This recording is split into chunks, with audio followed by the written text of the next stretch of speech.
अभी लिखो laws of motion.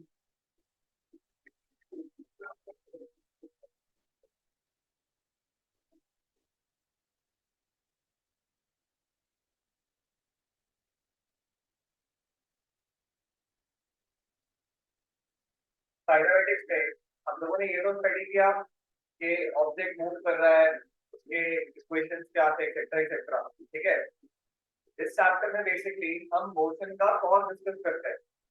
क्या डिस्कस करते हैं? कॉज। जैसे ऑब्जेक्ट मूव कर रहा है तो वो कर क्यों रहा है? तो what is the fundamental cause of motion? कोई भी चीज मूव क्यों करती है? फोर्स। ठीक है, किसी भी मोशन का जो फंडामेंटल कॉज होता है वो क्या होता है? फोर्स। फोर्स क्या होता है? What is the force?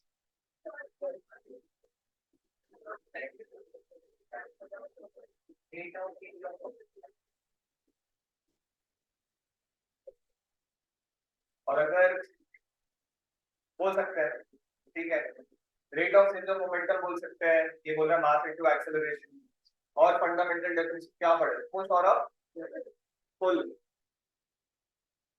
जब हम फोर्स को डिफाइन करते हैं तो we can write it is basically a push or a pull.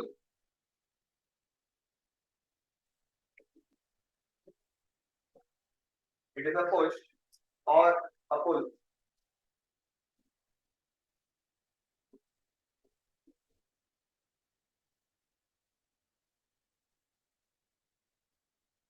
Suppose मैंने एक ब्लॉक लिया, अब इस ब्लॉक पे अगर मैं इस डायरेक्शन में फोर्स लगाता हूँ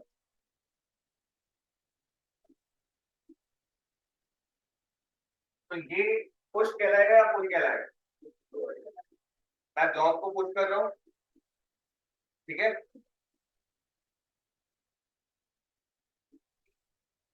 एक ब्लॉक दिया और मैं इस ब्लॉक को इस तरफ फोर्स लगाता हूँ इस तरीके से, तो ये फोर्स क्या कहलाएगा? पुल। तो हम पुश के बारे में ये बोल सकते हैं कि इस, अगर फोर्स का नेचर पुश है, ठीक है, तो उसका डायरेक्शन हमेशा क्या होगा? पॉजिटिव नहीं। क्यों? अगर मैं इस ब्लॉक पे फोर्स लगा दूँ, अगर मैं इस तरीके से फोर्स लगा दूँ तो ये पुश है कि पुल है? पुश है, इसका डायरेक्शन नेगेटिव हो गया। तो हम डायरेक्शन से एसोसिएट नहीं कर सकते पॉजिटिव नेगेटिव, वो तो हमारे रेफरेंस प्लेट है। ठीक है, हम ये बोल सकते हैं कि जो भी कुछ फोर्सेस होंगे उनका डायरेक्शन हमेशा टुवर्ड्स द ऑब्जेक्ट होगा। अगर मैं धक्का मार रहा हूँ, मैं धक्का टुवर्ड्स द ऑब्जेक्ट लगाऊंगा, देख सकते हो कुछ फोर्सेस के डायरेक्शन है ऑलवेज टुवर्ड्स द ऑब्जेक्ट। कुछ फोर्सेस के लिए लिखना है कि direction is always towards the object. ये फोर्स क्या कहलाएगा? पुश या पुल? ये भी कुछ है, इसका डायरेक्शन क्या है? टुवर्ड्स द ऑब्जेक्ट या away from the object? Towards the object. And अगर मैं इस तरीके से फोर्स बनाता हूँ तो ये क्या कहलाएगा? ये क्या है? पुल है। इसका डायरेक्शन क्या है? टुवर्ड्स द ऑब्जेक्ट या away from the object? Away from the object. तो पुश में हमने लिखा direction is towards the object, and pull में क्या लिखेंगे? Direction is away from the object.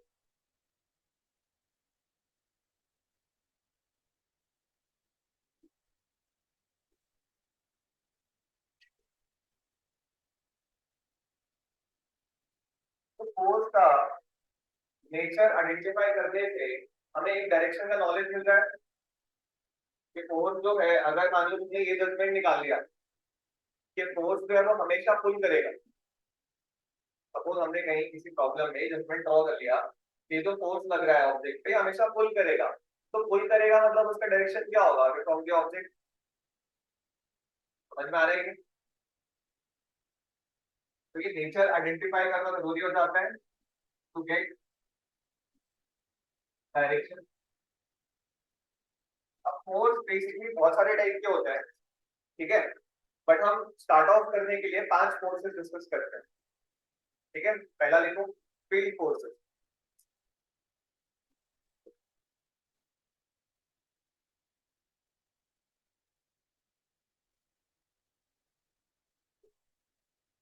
Field force वो फोर्स होता है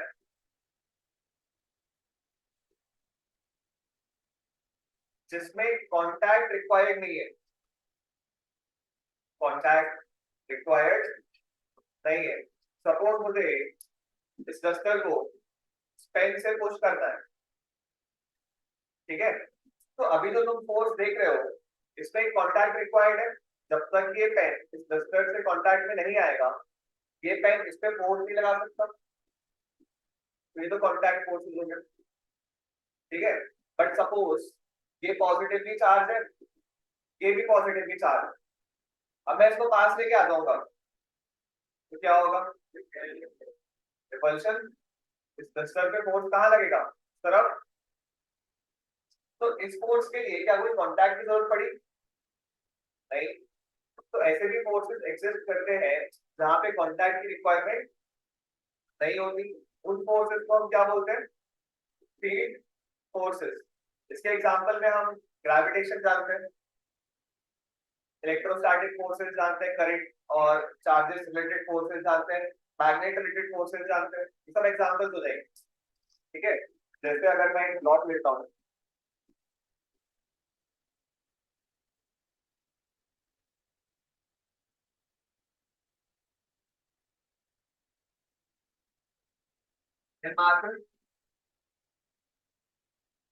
the acceleration due to gravity है, तो अर्थ क्या करेगी? इसे नीचे की तरफ अट्रैक्ट करेगी।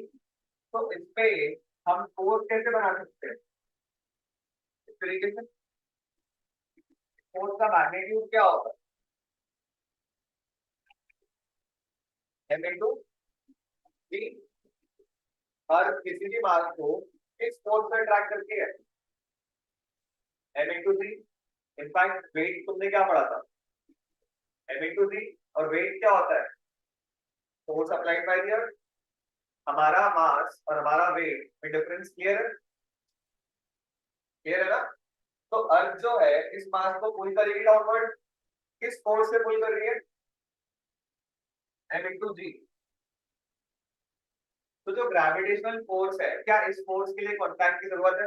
ये पेन को मैंने ऐसे लिया, हवा में ड्रॉप कर दिया, अभी तो ये पेन अर्थ के कॉन्टैक्ट में नहीं है, फिर भी ये नीचे क्यों जा रहा है? क्योंकि इस पे अर्थ का ग्रेविटेशनल पुल एक्ट हो रहा है।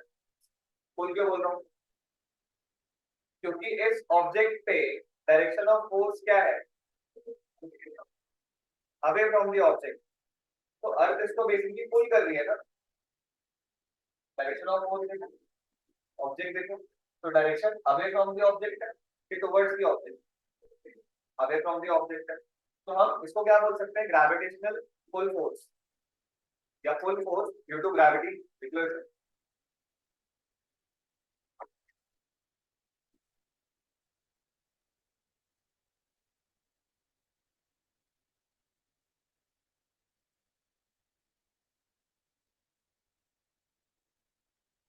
पुल फोर्स ड्यू टू ग्रेविटी।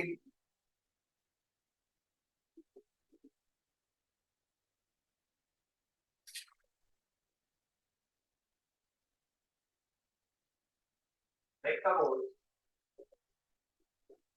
हमारे पास एक ब्लॉक रखा हुआ है मास एन का, ठीक है।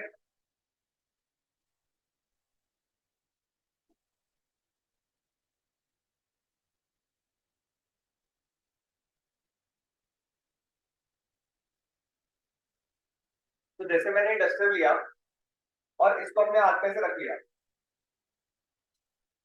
ठीक। अब इस डस्टर के ऊपर एक पुल फोर्स लग रहा है नीचे, ग्रेविटी की वजह से इस डस्टर के ऊपर एक पुल फोर्स नीचे की तरफ एक्ट कर रहा है, लेकिन ये डस्टर नीचे जा नहीं रहा। तो इसका मतलब मेरे हाथ की वजह से डस्टर के ऊपर एक अपवर्ड डायरेक्शन में फोर्स होगी। अगर मैं अपना हाथ हटा दूं तो वो फोर्स चली जाएगी, गायब हो जाएगी। वापस रख दूंगा तो वो फोर्स आ जाएगी। इसको बोलते हैं कॉन्टैक्ट फोर्स। ठीक है। और इसको हम बेसिकली नॉर्मल फोर्स से डिनोट करेंगे। Normal, NORML। नॉर्मल का मतलब मैथ में क्या होता है? परपेंडिकुलर। तो स्ट्रेट लाइंस पढ़ोगे, कॉर्डिनेट प्रोपेगेटिव पढ़ोगे, तो टैंजेंट से जो परपेंडिकुलर डंडी होती है उसको नॉर्मल बोलते हैं। टैंजेंट से जो परपेंडिकुलर डंडी होती है उसको, किसी भी कर्व पे किसी भी पॉइंट पे टैंजेंट बना सकते हो। उस टैंजेंट का परपेंडिकुलर बना लोगे तो परपेंडिकुलर जो है उसको नॉर्मल बोला जाता है। तुमने लाइट में भी पढ़ा होगा, नॉर्मल, इंसिडेंट रे।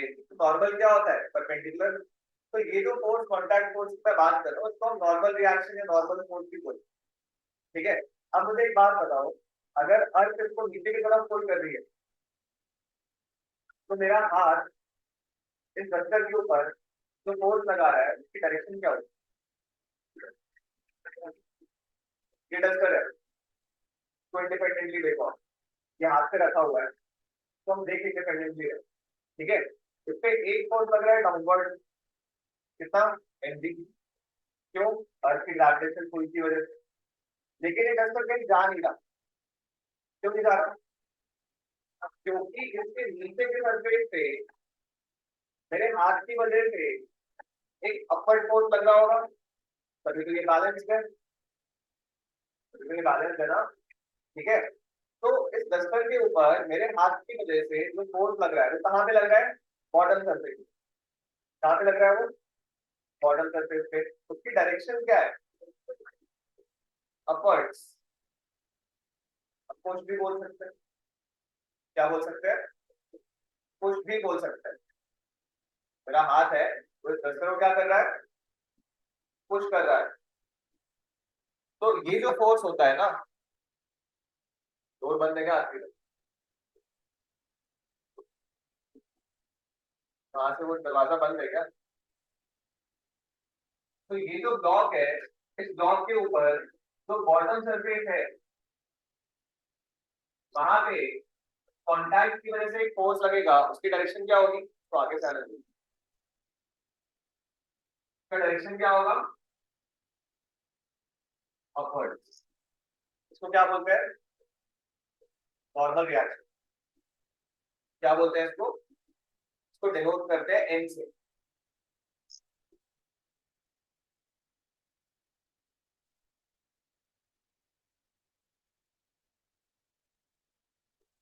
तो डिनोट करते हैं एन से।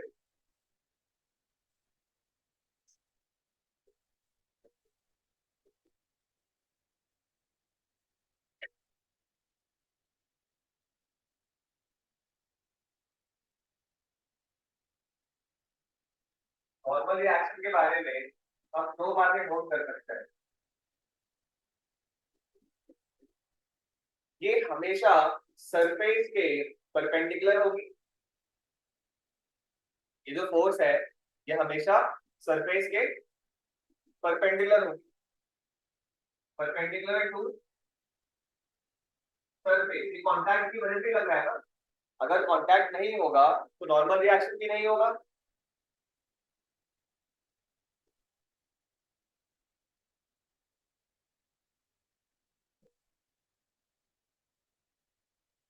एंड दूसरी बात, ये हमेशा ऑब्जेक्ट को क्या करेगा? पुश करेगा या पुल कर रहा है?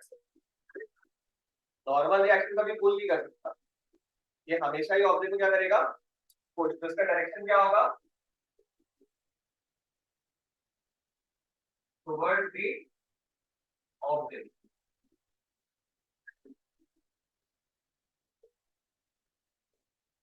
ये दो बातें क्रूशियल है। जब भी नॉर्मल रिएक्शन हम ड्रॉ करेंगे तो ये दोनों बातें याद रख के ड्रॉ करें।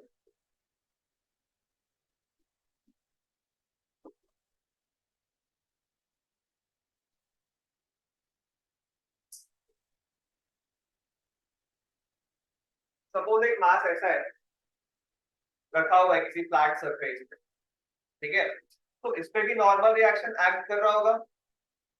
कहाँ पे एक्ट करेगा?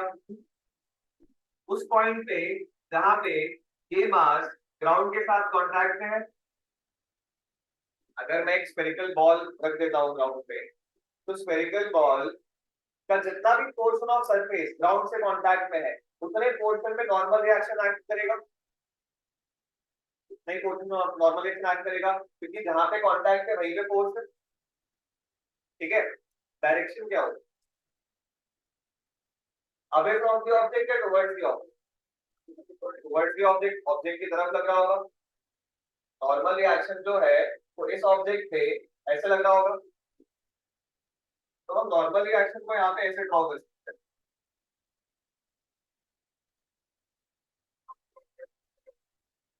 ये बात समझ आती है? ये जो फोर्स है ये सरफेस के परपेंडिकुलर भी है। तो बेसिकली अगर ध्यान से देखो तो ग्राउंड क्या है, पॉइंट ऑफ कांटेक्ट पे टैंजेंट, ग्राउंड है, पॉइंट ऑफ कांटेक्ट पे क्या हो गया, टैंजेंट हो गया, तो टैंजेंट के परपेंडिकुलर ही नॉर्मल होगा।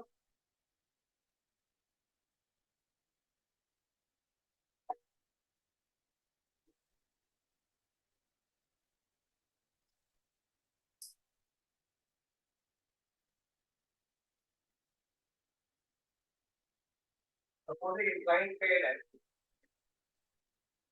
और एक मास ऐसे रखा हुआ है, ठीक है, इस पे नॉर्मल रिएक्शन कैसे एक्ट करेगी, इंक्लाइंड प्लेन है, इसमें मास हमने ऐसे रखा हुआ है, तो इसमें नॉर्मल रिएक्शन को जज करने के लिए सबसे पहले सरफेस ढूंढो, कौन सी सरफेस प्लेन के कांटेक्ट में है, तो ये सरफेस कांटेक्ट, सरफेस कैसी है, ऐसी है। नॉर्मल रिएक्शन कैसे लगता है, परपेंडिकुलर टू सरफेस, तो परपेंडिकुलर टू सरफेस कैसा हो जाएगा डायरेक्शन, ये हो जाएगा। अवे फ्रॉम द ऑब्जेक्ट की towards the object, towards the object, normal reaction क्या हो जाएगी, क्लियर है? सरफेस को देखो, सरफेस कैसी है और उस सरफेस के perpendicular towards the object normal reaction होता है।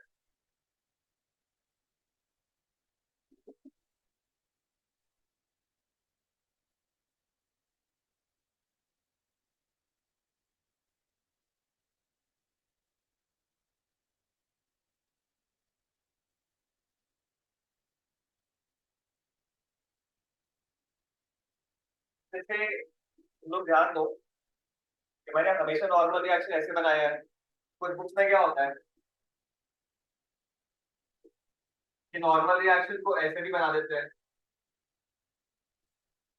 इट इज नॉट रॉन्ग, ठीक है, क्योंकि अल्टीमेटली एक ब्लॉक के ऊपर हमने अपवर्ड फोर्स दिखा दिया, अल्टीमेटली अगर मैं इस ब्लॉक के बारे में बात करूं, हमें आंसर कभी गलत नहीं मिलेगा, अगर इस तरीके से हम ड्रॉ करते हैं तो हमें आंसर कभी भी गलत नहीं मिलेगा, सही मिलेगा, क्योंकि मैं नॉर्मल रिएक्शन चाहे ऐसे बनाऊं चाहे ऐसे बनाऊं, इक्वेशंस जब लिखेंगे तो फोर्स की वैल्यू, फोर्स की डायरेक्शन तो यही है, वो क्वांटिटी सेम लिख देगी इक्वेशंस में, तो आंसर हमेशा सही रहेगा।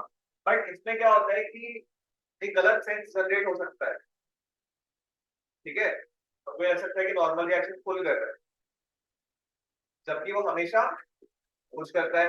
हमें ये भी लग सकता है कि नॉर्मल रिएक्शन किस सरफेस पे है, जबकि वो हमेशा कांटेक्ट वाली सरफेस पे एक्ट करेगा, तो both are correct and both will give correct answers also, और बुक्स में भी ये फॉलो हो जाता है। बट हम अपनी प्रैक्टिस कैसी रखते हैं कि जिस सरफेस पे कांटेक्ट है हम वहां पे ही नॉर्मल रिएक्शन को ड्रॉ करेंगे, उस सरफेस पे ही लिंक करेंगे नॉर्मल रिएक्शन, हम इस तरीके से ही प्रैक्टिस अपना डेवलप करेंगे। ठीक है बात सभी को?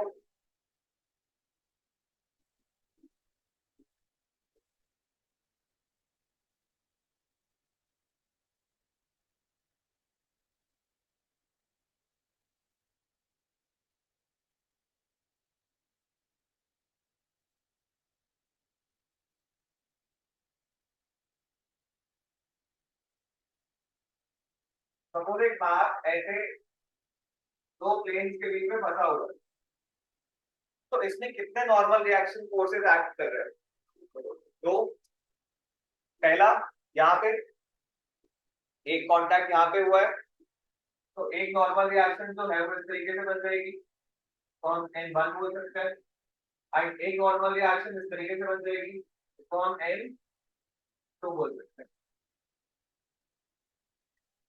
तो नॉर्मल रिएक्शन क्लियर है, सरफेस को आइडेंटिफाई करो एंड उसके परपेंडिकुलर जो फोर्स एक्ट कर रही होगी टुवर्ड्स द ऑब्जेक्ट, उसको नॉर्मल रिएक्शन बोलते हैं।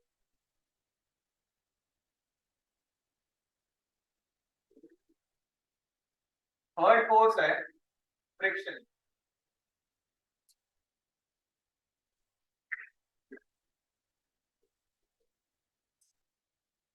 तो लेके हमारा डिटेल डिस्कशन होगा जब हम फ्रिक्शन से रिलेटेड प्रॉब्लम्स डिस्कस करेंगे, बट अभी हम सिर्फ इतना समझ लेते हैं।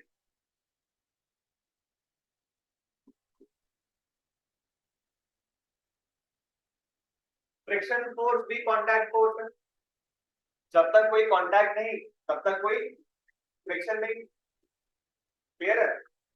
तो फ्रिक्शन जो है वो सपोज इस ब्लॉक को मैं यहाँ मूव कराता हूँ, फ्रिक्शन कहाँ लगता है? ऑपोजिट डायरेक्शन में। लेकिन फ्रिक्शन की जो ये अंडरस्टैंडिंग है कि फ्रिक्शन जो है वो मोशन को अपोज ही करता है, ये अंडरस्टैंडिंग गलत है, इनकम्प्लीट है। गलत तो नहीं बोलूंगा, इनकम्प्लीट बोलेंगे। फ्रिक्शन जो है मोशन के सपोर्ट में भी हो सकता है एंड मोशन के अगेंस्ट में भी हो सकता है। डिस्कस होगा आगे जब हम फ्रिक्शन को डिटेल में डिस्कस करेंगे। ठीक है, अभी हमें सिर्फ ये लिखना है कि जो फ्रिक्शन है वो भी इस सरफेस की वजह से एक्ट कर रहा है। ये सरफेस तो रिस्पॉन्सिबल नहीं है फ्रिक्शन के लिए, ये सरफेस ही रिस्पॉन्सिबल है। ये समझ में आता है? अरे फ्रिक्शन जो है वो इस सरफेस की वजह से आ रहा है ना, क्योंकि ये सरफेस से कांटेक्ट में है और वो मूव करते हैं तो क्या होता है, जो छोटे छोटे इंटरकनेक्शन होते हैं वो घिसते हुए जाते हैं, फ्रिक्शन जो लगता है। सपोज एक सरफेस है ग्राउंड और एक सरफेस है ब्लॉक, हमने ग्राउंड को ब्लॉक को कनेक्ट कर दिया, तो तुम अगर एकदम मॉलिक्यूलर लेवल पे जाते हो तो क्या ग्राउंड एक परफेक्टली स्मूथ सरफेस है? हल्का सा तुम अगर माइक्रोस्कोप लेके बैठ जाओगे उसे छोटे छोटे पहाड़ दिखेंगे, खुरदुरा है ग्राउंड। एंड इस तरीके से सेम तरीके से जो ब्लॉक है उसकी जो लोअर सरफेस है क्या वो भी परफेक्टली स्मूथ होगी? उसमें भी छोटे छोटे ग्रूव्स होंगे, पहाड़ होंगे। अगर माइक्रोस्कोपिक लेवल पे जाके देखते हो तो, और वो पहाड़ क्या होते हैं एक दूसरे में इंटरलॉक हो जाते हैं।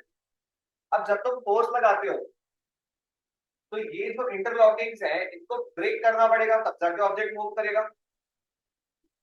समझ में आया? फ्रिक्शन यही होता है ना, यही कारण होता है फ्रिक्शन का।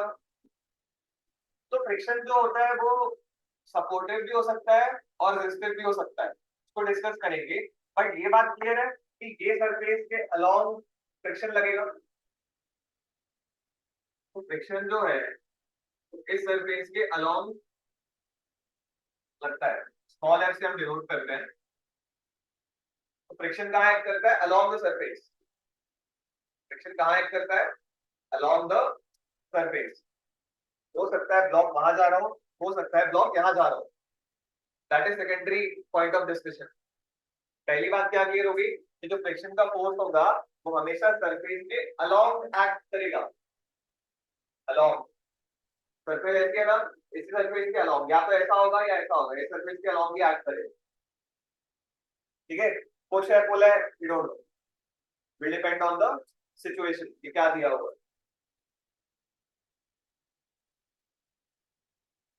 क्लियर है सभी को? फ्रिक्शन फोर्स सरफेस के अलोंग एक्ट करेगा, ये वाली बात क्लियर है?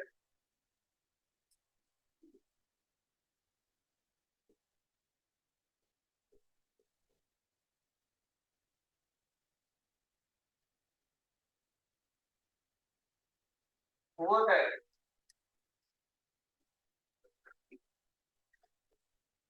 टेंशन फोर्स, इसको हम कैपिटल टी से डिनोट करेंगे।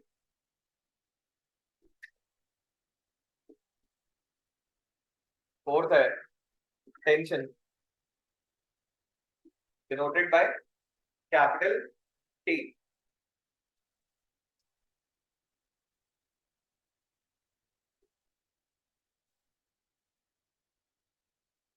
सपोज एक ब्लॉक है हमारे पास, ठीक है, इस ब्लॉक में हमने एक स्प्रिंग अटैच कर दी।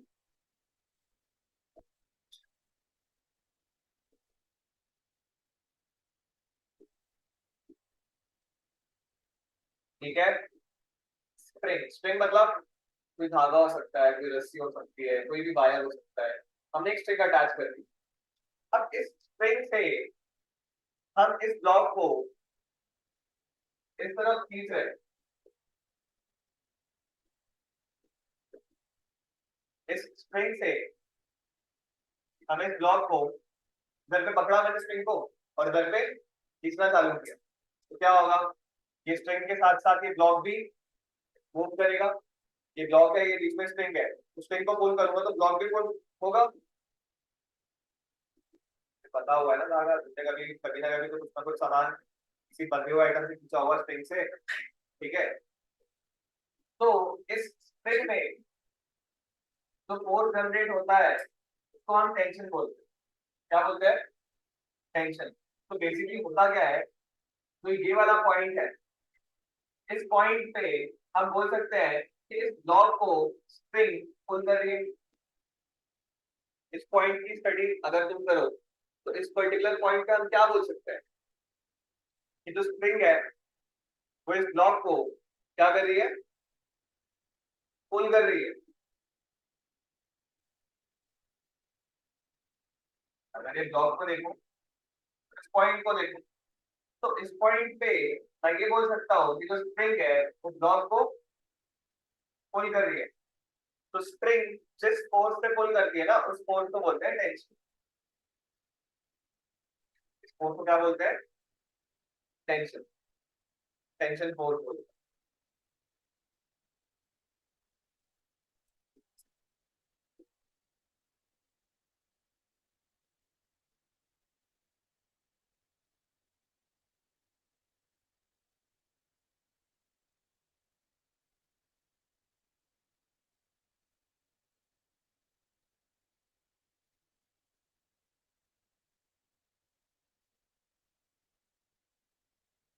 तो डायरेक्शन ऑफ टेंशन फोर्स क्या बोलेंगे आप? Away from the. अच्छा एक बात बताओ, एक ब्लॉक है और एक स्प्रिंग है, तो ये स्प्रिंग यूज करके क्या मैं इस ब्लॉक को कभी भी पुश कर सकता हूँ? मैं स्प्रिंग यूज करके इस ब्लॉक को कभी भी पुश कर पाऊंगा? तो हमेशा ही स्प्रिंग पुल करेगी। It is impossible for a spring to create a push force. हम ये बोल सकते हैं स्प्रिंग के बारे में, पहला पॉइंट कि हमेशा पुल होगा। पुल का मतलब क्या हो गया? Away from the object.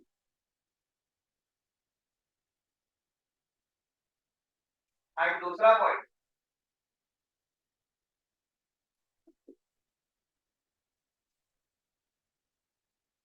एक बात बताओ, ये ब्लॉक है, मैंने इस ब्लॉक में स्प्रिंग ऐसे बांधी और मैं इसको ऐसे खींच रहा हूँ। अब इस पे जो फोर्स है टेंशन का ब्लॉक पे, उसकी डायरेक्शन क्या होगी? ये होगी। तो जो डायरेक्शन है उसके बारे में मैं दो बात बोल रहा हूँ, पहला it is always away from the object, and दूसरा it is along the spring. रस्सी कहाँ पे होगी? से मान लो अगर मैं इस डायरेक्शन में रस्सी लेके खींच रहा हूँ, तो पेन के ऊपर जो फोर्स है वो क्या होगा? Along the spring. रस्सी को ऐसे लेके खींच रहा हूँ तो डायरेक्शन क्या होगा? Along the spring. ऐसे लेके खींच रहा हूँ, डायरेक्शन क्या होगा? Along the spring. दूसरी बात ये है, जो डायरेक्शन होगा it will be along the spring. ये दो बातें यूज करके हम टेंशन फोर्स का डायरेक्शन डिटरमाइन कर सकते हैं।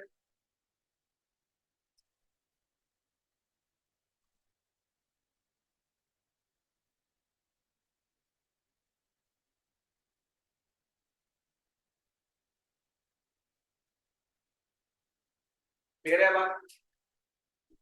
ये जो स्प्रिंग होती है, जो स्प्रिंग होती है, इसमें हम अभी शुरू में मोस्टली आइडियल स्प्रिंग के केसेस डिस्कस करेंगे। इसके आइडियल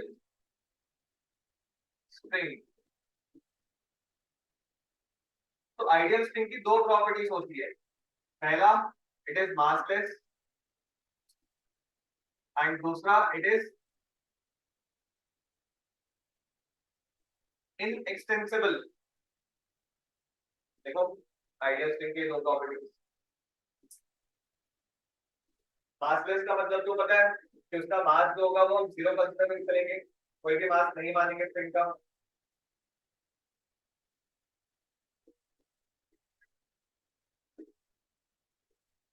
इनएक्सेसिबल का मतलब क्या होगा कि अगर मान लो मैं एक स्ट्रिंग से इस मास को पुल करता हूं, तो पुल करने में क्या होगा, ये जो धागा है इस धागे की लेंथ चेंज नहीं होगी, बढ़ेगी नहीं। इनएक्सेसिबल समझ गए कि अगर मैं पुल कर रहा हूं तो ऐसा नहीं होगा कि धागे की लेंथ बढ़ जाएगी, तो स्ट्रिंग है उसकी लेंथ क्या होगी, फिक्स। क्लियर है बात। तो अगर ये दो कंडीशन ट्रू है तो हम स्ट्रिंग को क्या बोल सकते हैं, आइडियल। क्लियर है, आइडियल स्ट्रिंग बोल सकते हैं। और आइडियल स्ट्रिंग की एक प्रॉपर्टी होती है कि आइडियल स्ट्रिंग में जो टेंशन की वैल्यू होती है वो पूरे स्ट्रिंग में सेम होती है, tension is same throughout the string. ये पॉइंट थोड़ा सा लेटर पार्ट में यूज होगा हमारे चैप्टर में या मैकेनिक्स में, बट लिख लो टेंशन जो है वो पूरे के पूरे स्ट्रिंग में सेम होती है। जैसे अगर मैं बोलूं कि इस पॉइंट पे बताओ कितना फोर्स लग रहा है, तो तुम बोलोगे टी। पूरे स्ट्रिंग में टेंशन की वैल्यू सेम होती है। इसका मतलब ये है कि अगर मैंने यहाँ पे 10 न्यूटन फोर्स से पुल किया है तो ब्लॉक पे भी कितना फोर्स लग जाएगा, 10 न्यूटन, वो चेंज नहीं होगा। क्लियर है, अगर मैंने 10 न्यूटन फोर्स से पुल किया है तो ब्लॉक पे भी कितना फोर्स लग जाएगा, 10 Newton. This is only true अगर स्ट्रिंग आइडियल। अगर स्ट्रिंग आइडियल नहीं है तो ये फोर्स की वैल्यू 10 न्यूटन यहाँ पे है, यहाँ पे कुछ और होगी, 9 न्यूटन हो सकती है, 8 हो सकती है, कुछ भी हो सकता है, वो डिपेंड करेगा कि स्ट्रिंग का मास कितना, एक्सेट्रा एक्सेट्रा। समझ में आ रहा है। तो अभी हम शुरुआत में सिर्फ और सिर्फ आइडियल केसेस डिस्कस करेंगे। क्लियर है।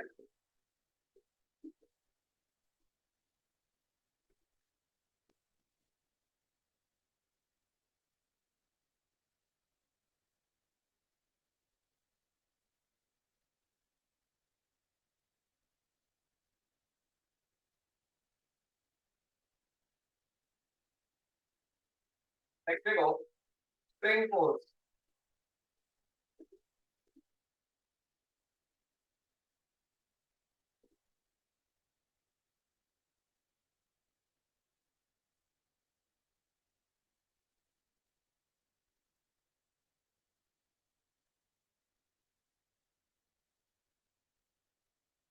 सपोज ये एक स्प्रिंग है, सभी ने स्प्रिंग्स देखे हैं, एवरीवन हैज सीन स्प्रिंग। तो स्प्रिंग का एक नेचुरल स्टेट होता है। नेचुरल स्टेट मतलब स्प्रिंग को अगर मैं ऐसे लेकर रख लूं तो स्प्रिंग अपने नेचुरल स्टेट पे क्या लाएगी, नेचुरल स्टेट मतलब इसमें कोई फोर्स फोर्स नहीं लगेगा। ठीक है, अब मैं क्या करता हूँ, यहाँ से स्प्रिंग को बांध देता हूँ ऐसे बोर्ड पे। ठीक है, और दूसरे हाथ से स्प्रिंग को ऐसे पुल करता हूँ, स्प्रिंग। तो स्प्रिंग जो है वो मेरे हाथ पे क्या करेगी, कैसा फोर्स लगाएगी, बोर्ड की तरफ या तुम्हारी तरफ, बोर्ड की तरफ। और अगर मैं स्प्रिंग को पुश करता हूँ तो फोर्स कैसा लगेगा, बोर्ड की तरफ या तुम्हारी तरफ, ऐसा लगेगा। तो स्प्रिंग करना क्या चाहता है कि जो उसका नेचुरल स्टेट है वो वापस से अचीव हो जाए।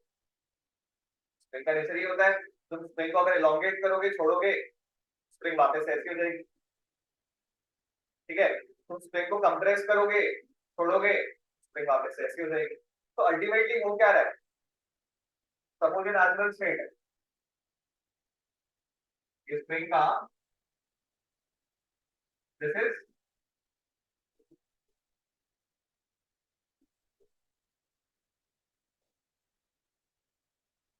नेचुरल लेंथ, स्प्रिंग की नेचुरल लेंथ।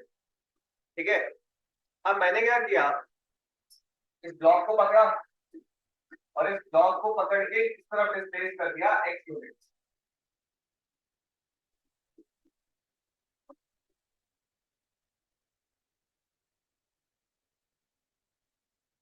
स्ट्रेट लॉक यहाँ था, मैंने x यूनिट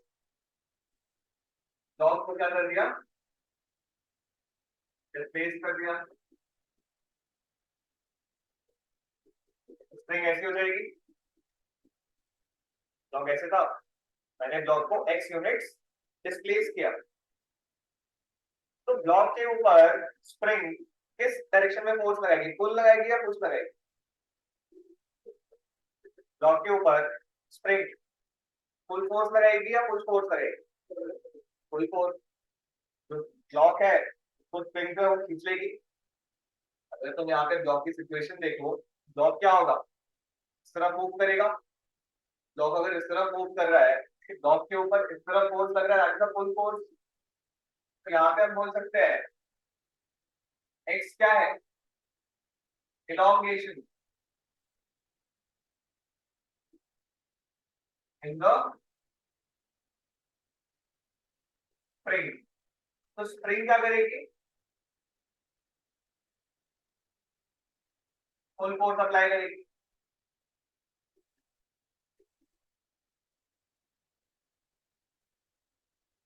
स्प्रिंग पॉइंट पे पुल करेगी।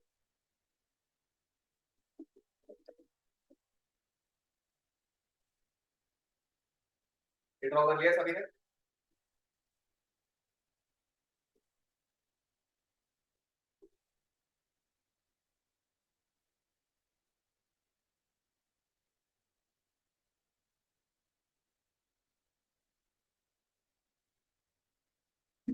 एंड सपोज मैं ब्लॉक को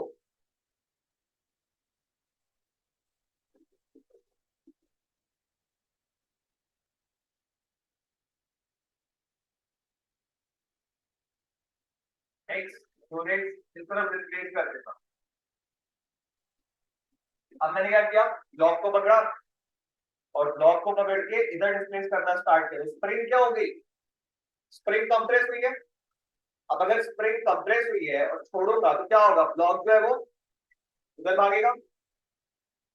तो इस सिचुएशन में इस पॉइंट पे स्प्रिंग क्या कर रही है, ब्लॉक को पुश कर रही है। तो एक्स यहाँ पे क्या कहलाएगा, compression in the spring. X यहाँ पे क्या कहलाएगा, कंप्रेशन इन द स्प्रिंग। और इस सिचुएशन में स्प्रिंग क्या करती है, पुश फोर्स अप्लाई करती है।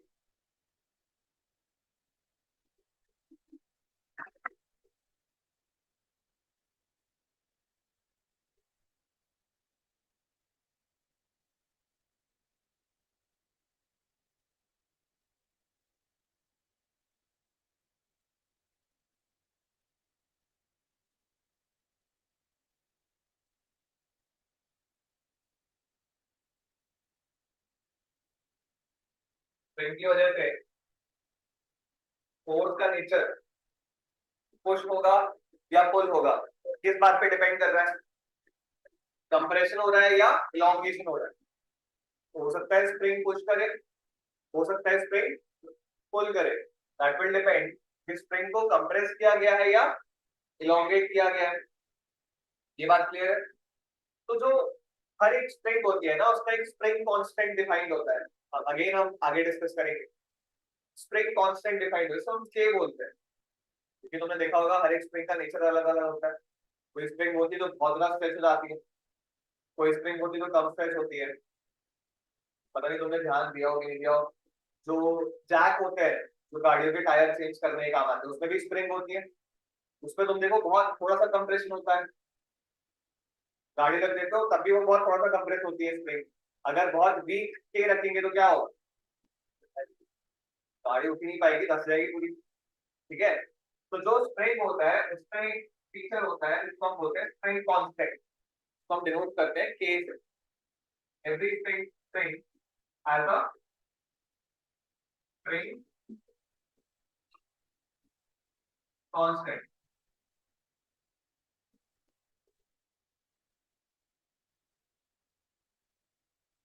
जो फोर्स होता है, जो स्प्रिंग फोर्स होता है, that is defined as k into x. जो स्प्रिंग फोर्स होता है that is defined as K into x. X क्या है यहाँ पे, कितना कंप्रेशन या एलोंगेशन कर रहे हो। तुम जितना एक्स का वैल्यू बढ़ाते जाओगे उतना फोर्स का वैल्यू बढ़ते जाएगा। और ये तुमने ऑब्जर्व भी किया होगा कि जब स्प्रिंग को तुम बहुत ज्यादा स्ट्रेच कर लेते हो उसके बाद थोड़ा सा और स्ट्रेच करने में बहुत एफर्ट लगता है। तो अगर स्प्रिंग को स्ट्रेच कर दिया, कुछ वैल्यू स्ट्रेच कर दिया, उसके बाद तुम्हें और स्ट्रेच करना है, तुम्हारा एफर्ट, तुम्हारा फोर्स ज्यादा रिक्वायर्ड होगा। तो इसका मतलब एक्स की वैल्यू बढ़ जाएगी तो फोर्स, स्प्रिंग फोर्स भी बढ़ जाएगा। स्प्रिंग जो है वो ज्यादा ताकत से खींच रहा है तुम्हें, समझ में आया। तो बस नोट कर लो, यहाँ पे के का हम यूनिट क्या बोल सकते हैं, के का हम यूनिट क्या बोल सकते हैं, न्यूटन पर फोर्स का यूनिट मालूम है क्या, फोर्स का यूनिट मालूम है न्यूटन, एंड एक्स का यूनिट मालूम है। एक्स क्या है यहाँ पे, कंप्रेशन या एलोंगेशन। तो कंप्रेशन या एलोंगेशन को हम मेजर कैसे करेंगे, लेंथ है वो, मीटर होगा। तो के का यूनिट क्या हो जाएगा, फोर्स अपॉन एक्स का unit, Newton upon metre.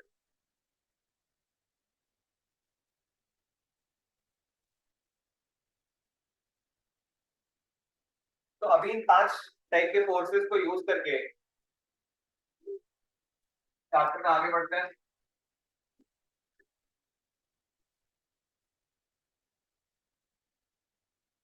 Newton first law of motion,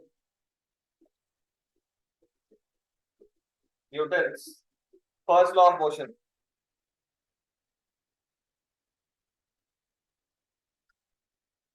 कितने लोगों को याद है first law of motion.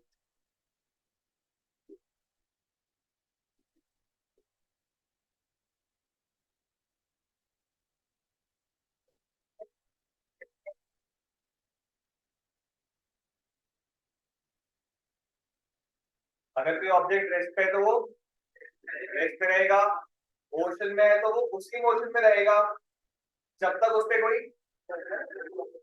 External force ना लग जाए। देखो, if an object if an object is in the state of rest or in the state of motion,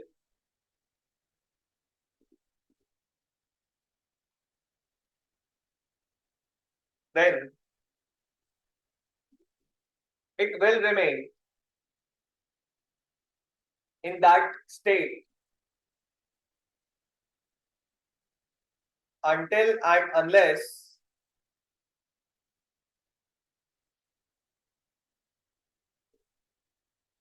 we do not apply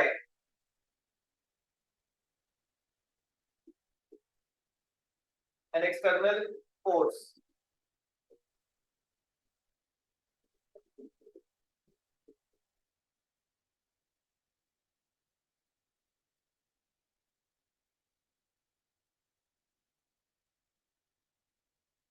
कितने लोगों को याद है मोमेंटम क्या होता है, product of mass into velocity. तो मैं मोमेंटम बोलूं या मैं लीनियर मोमेंटम बोलूं एक ही बात है, इसको हम रिप्रेजेंट करते हैं कैपिटल पी।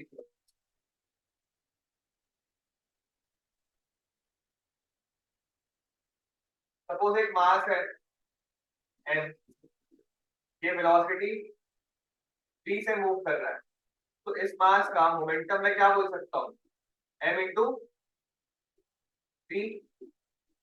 तो मोमेंटम एक वेक्टर क्वांटिटी है, मोमेंटम एक वेक्टर क्वांटिटी है। इस वेक्टर क्वांटिटी का डायरेक्शन क्या होगा, along the direction of velocity because mass is a constant, ठीक है। तो इसका जो डायरेक्शन है वो होगा along the direction of v vector, along the direction of v vector।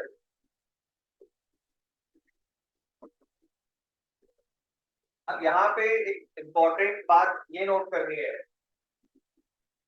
कि जो कॉन्सेप्ट ऑफ मोमेंटम है ये सिर्फ और सिर्फ पार्टिकल्स के लिए एप्लीकेबल है।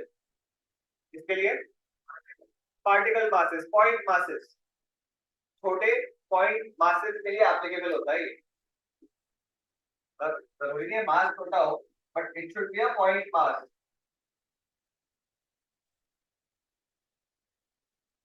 लिख लो, this is only applicable for point मास।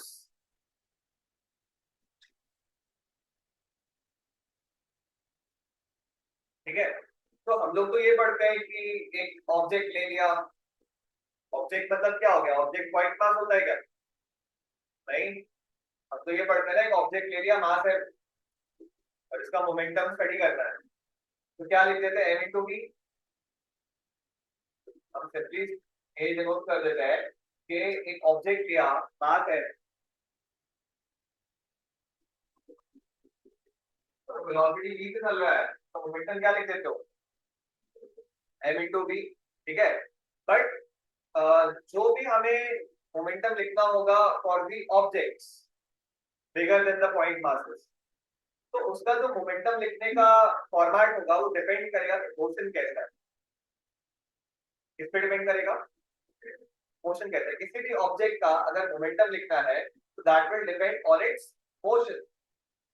देखो, सपोज ये डस्टर है, दो टाइप के मोशंस, तीन टाइप के मोशंस का एक ओवरव्यू ले रहे हैं। ठीक है, ये डस्टर है। इस डस्टर को तुम इमेजिन कर लो कि इसमें इनफाइनाइट पॉइंट मासेस है। हो गया इमेजिन कि इस डस्टर में कितने पॉइंट मासेस है? इनफाइनाइट। अब अगर ये डस्टर इस तरीके से मूव कर रहा है तो इस मोशन को बोलते हैं ट्रांसलेटरी मोशन। क्या बोलेंगे इसको? ट्रांसलेटरी मोशन का मतलब ये है कि जब ये देखो डस्टर मूव कर रहा है तो तुम इसका कोई भी पॉइंट मास देखो, टेक एनी पॉइंट मास, चाहे वो यहाँ का हो, यहाँ का हो, यहाँ का हो, इधर का हो, इधर का हो, कोई भी पॉइंट मास ले लो, हर पॉइंट मास की वेलोसिटी क्या है? सेम। तो ट्रांसलेटरी मोशन में हर पॉइंट मास की वेलोसिटी क्या होती है? सेम।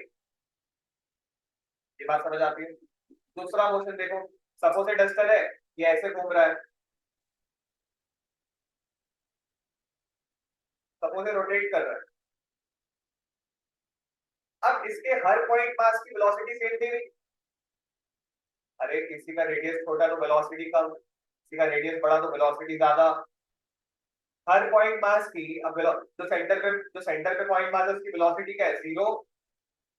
तो वो भी नहीं कर रहा। तो अगर मोशन रोटेशनल हो गया तो हर पॉइंट मास की वेलोसिटी क्या हो जाएगी? डिफरेंट। तो उस केस में आप मोमेंटम नहीं लिख पाएंगे। हम डिस्कस करेंगे रोटेशनल क्या। तीसरा मोशन ये भी हो सकता है कि भाई ये डस्टर पहले मैंने चलाया, ट्रांसलेटरी मोशन। दूसरा मैंने ये दिखाया, रोटेशन। तीसरा ये भी पॉसिबिलिटी है कि डस्टर जो है वो ट्रांसलेट भी कर रहे और रोटेट भी करे। ये भी पॉसिबल है। मिक्स्ड मोशन, ये ट्रांसलेशन एंड रोटेशन दोनों हो रहा है। तो इसके में भी मोमेंटम ऐसे नहीं लिख पाएंगे हम। समझ में आ रहा है कि नहीं आ रहा है? तो जो मोमेंटम फॉर द ऑब्जेक्ट होता है it will depend on the motion. तो जो हम ये लिख लेते थे एम इंटू वी, वो हम इसलिए लिख पाते थे क्योंकि मोशन क्या होता था? ट्रांसलेटरी। ट्रांसलेटरी मोशन में हर पॉइंट मास की वेलोसिटी क्या होती है? सेम। समझ में आ रहा है? नोट करो, for the objects, for the objects, the momentum will depend on the type of motion.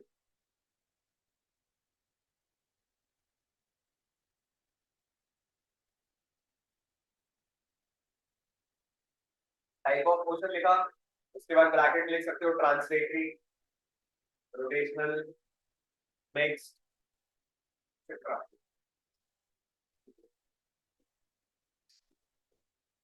Translatory motion क्या होता है ये बात क्लियर है सभी को?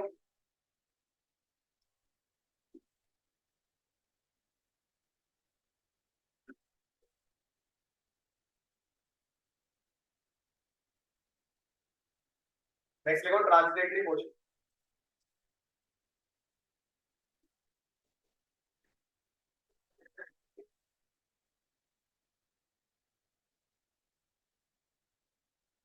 Motion in which the velocity of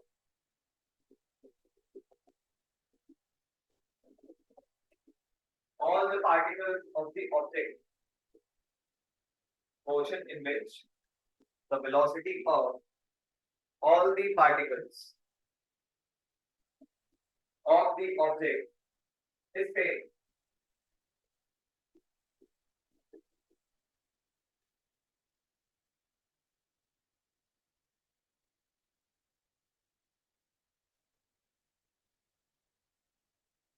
तो हम ट्रांसलेटरी मोशन में मोमेंटम को कैसे लिखेंगे वो डिस्कस करते हैं, ठीक है।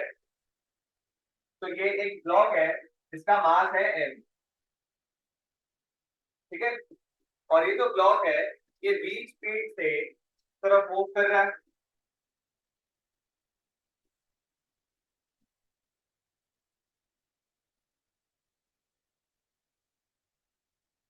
v स्पीड से इस तरफ मूव कर रहा है। तो ये मोशन क्या हो गया, translatory motion. It's just like एक ब्लॉक है और वो एक v वेलोसिटी से मूव कर रहा है, समझ में आया। तो इस ब्लॉक का हर पॉइंट या हर पार्टिकल किस वेलोसिटी से मूव करेगा, v। ये बात समझ में आती है सभी को। देखो जो मैं अभी बता रहा हूँ ना इसको ध्यान से सुन लो। ये पहली बार डिस्कस हो रहा है बट ये through out the year again discussion होगा। थ्रू आउट द ईयर में 2 साल डिस्कस हो जाएगी। अब हम क्या करेंगे, मतलब ये फर्स्ट टाइम तुम सुन रहे हो तो एकदम फंडामेंटल बेसिक्स जो भी लग रहे होंगे उसको बता के बता दो, फिर धीरे धीरे धीरे धीरे तुम्हारे को खुद ही ग्राफ करना होगा। यहाँ पे मैंने क्या बोला, एक ऑब्जेक्ट है इसका मास है उसकी वेलोसिटी क्या है v, और ये ट्रांसलेटरी मोशन है। इसका मतलब इस ब्लॉक के अगर मैं खूब सारे छोटे छोटे टुकड़े देखता हूँ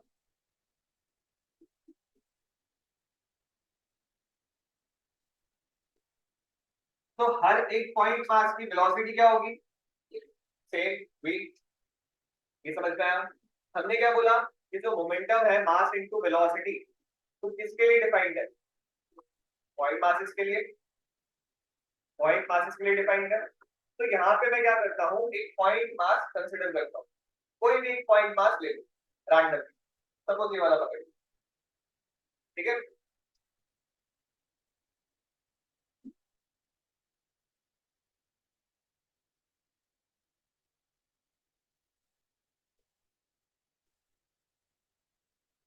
तो ये जो पॉइंट मास है इसका मास बहुत छोटा सा होगा। अगर पॉइंट की बात कर रहा हूँ तो पॉइंट बहुत छोटा सा स्पेस होता है तो इसका मास भी बहुत छोटा सा होगा। तो उस मास को मैं बोलता हूँ डीएम। जैसे बहुत छोटा सा लेंथ क्या बोलता है, डीएक्स बोलते हैं। तो बहुत छोटे से मास को क्या बोलेंगे, डीएम। समझ में आ गया, डिफरेंशियल है। वेरी स्मॉल टाइनी मास, इस पॉइंट मास की वेलोसिटी क्या है, हाँ वी तो नहीं बोलो, इस पॉइंट मास की वेलोसिटी क्या है, वी। ये मास वी वेलोसिटी से ही मूव कर रहा है। तो इस पॉइंट मास का मोमेंटम क्या लिख देंगे अपन, dv, क्योंकि वेरी स्मॉल मोमेंटम। अगर हमने एक एलिमेंट लिया है पॉइंट मास, इसको हम बोलते हैं फिजिक्स में एलिमेंट। क्या बोलते हैं, एलिमेंट। ये हम चूज कर सकते हैं अपने कन्वीनियंस के अकॉर्डिंग जहां हमें सॉल्यूशन डिजाइन होता है, ठीक है। तो इस पॉइंट मास का मोमेंटम क्या होगा, dm mass multiplied by velocity, product of mass into velocity, ठीक है। अब इस तरीके से हम सारे एलिमेंट्स का मोमेंटम लिख सकते हैं। एंड उन सारे एलिमेंट्स का मोमेंटम अगर मैं ऐड कर दूं, जोड़ दूं, तो मुझे किसका मोमेंटम मिल जाएगा, ब्लॉक का मोमेंटम मिल जाएगा, ऑब्जेक्ट का मोमेंटम मिल जाएगा। तो मैथ्स में तुमने जो बेसिक मैथ पढ़ा उसमें इंटीग्रेशन का मतलब क्या होता है, जोड़ना। एंड डिफरेंशिएशन का मतलब एक लेंथ है x, एक लेंथ है x, ठीक है। अब तुमने इसको इनफाइनाइट टुकड़ों में तोड़ दिया, तो एक टुकड़ा कितना आ गया, dx, ठीक है। अब तुमने ऐसे dx के इनफाइनाइट टुकड़े जोड़ दिए, तो क्या आ गया, x। तो इंटीग्रल ऑफ dx क्या होता है, x, and differential of x क्या होता है, dx। तो डिफरेंशिएट करने का मतलब तोड़ना, इंटीग्रेट करने का मतलब जोड़ना। तो यहाँ पे बेसिकली मैं यही तो चाहता हूं ना कि हर एक पॉइंट मास का मोमेंटम जोड़ दूं, और अगर मैं हर एक पॉइंट मास का मोमेंटम जोड़ दूंगा तो मुझे ब्लॉक का मोमेंटम मिल जाएगा। तो जो मोमेंटम ऑफ द ब्लॉक है p, उसको मैं क्या बोल सकता हूँ, इंटीग्रल ऑफ dp। तो dp है एक एक सिंगल पॉइंट मास का मोमेंटम, उसको इंटीग्रेट कर दो, इंटीग्रेट कर दो मतलब जोड़ दो। तो अगर जोड़ देंगे तो हमें क्या मिल जाएगा, मोमेंटम ऑफ द ब्लॉक। ये बात क्लियर है, ये सभी को समझ में आता है। तो व्हाट इज dp, dp क्या है, dm इंटू v।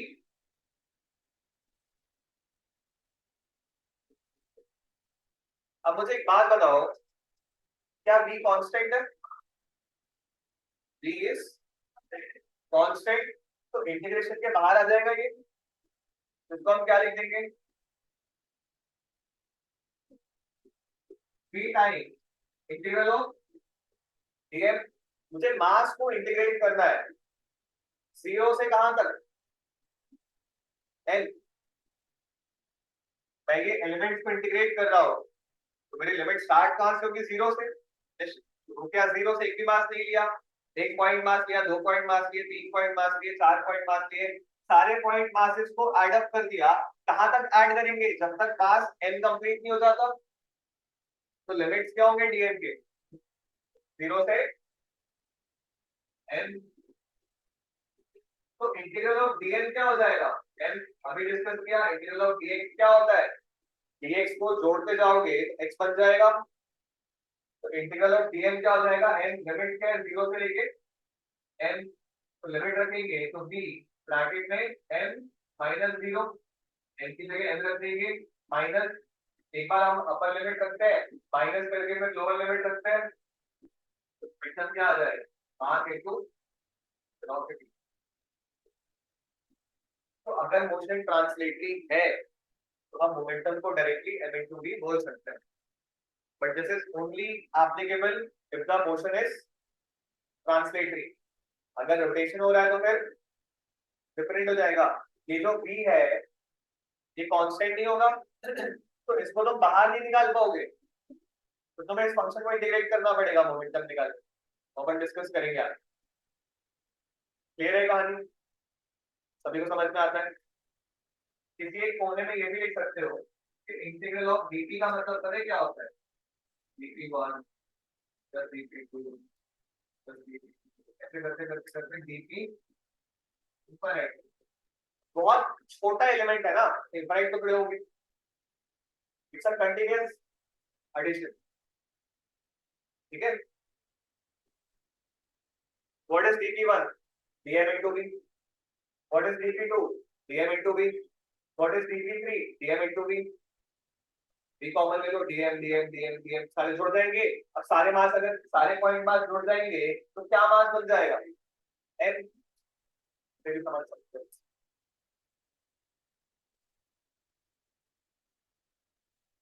ये सॉर्टेड है सभी को।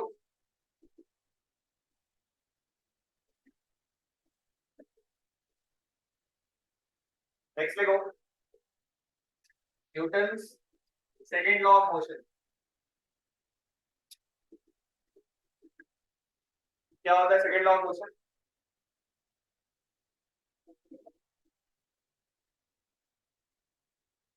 क्या बोलता है second law of, second law of motion क्या बोलता है।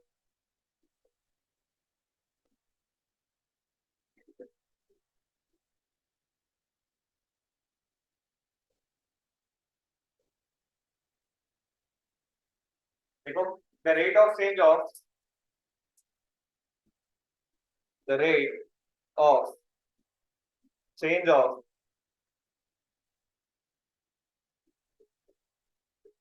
linear momentum is directly proportional to the external force acting on the object.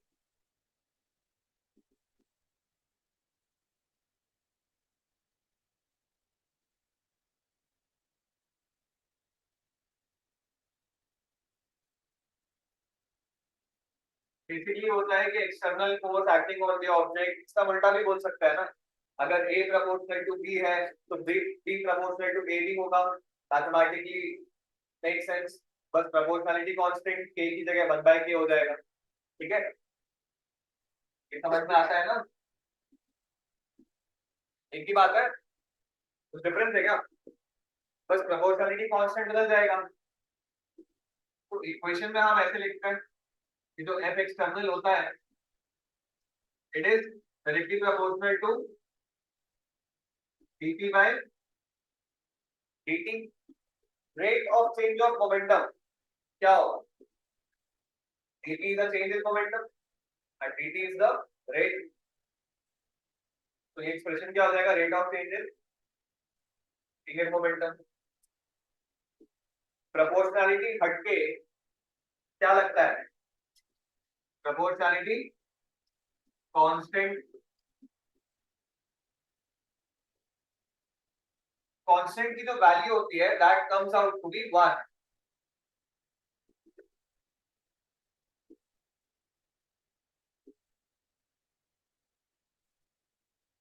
Force, external force क्या हो जाएगा? dP by dt। What is P?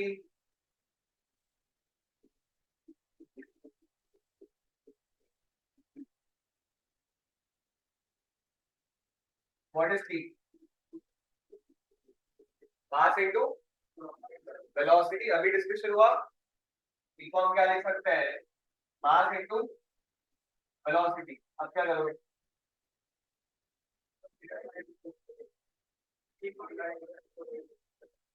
m जो है अगर वो कांस्टेंट है तो हम उसको इस एक्सप्रेशन में बाहर लिख सकते हैं।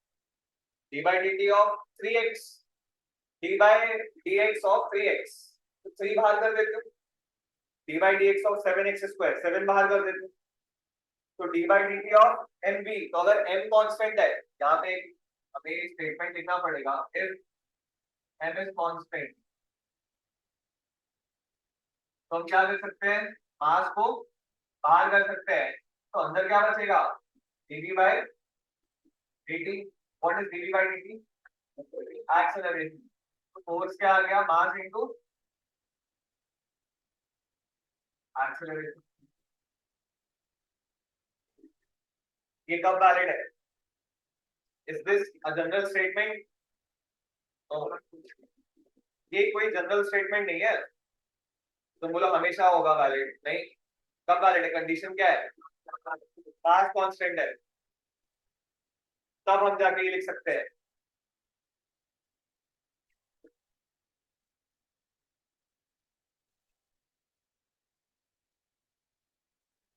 सपोज एक ट्रॉली है 20 kg, इसको हम पुश कर रहे हैं 20 न्यूटन। ठीक है, तो इसका एक्सेलरेशन निकाल सकते हैं, कितना आएगा?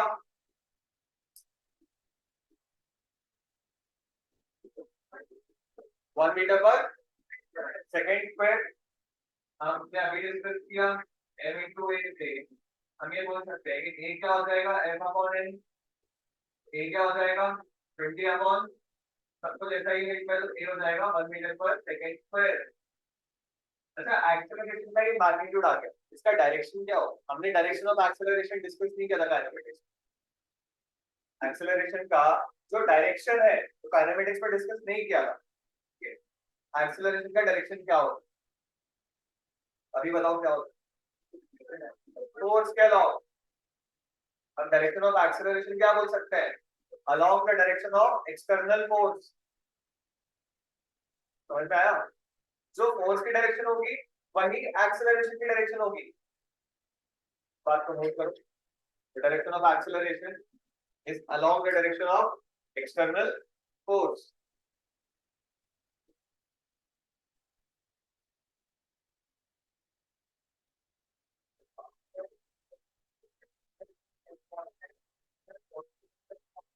वही डिस्कस करो। लिख लिया?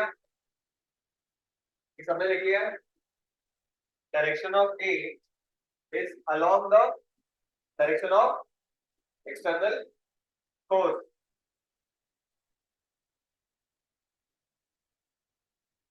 सपोज सेम प्रॉब्लम, सपोज बारिश होगी,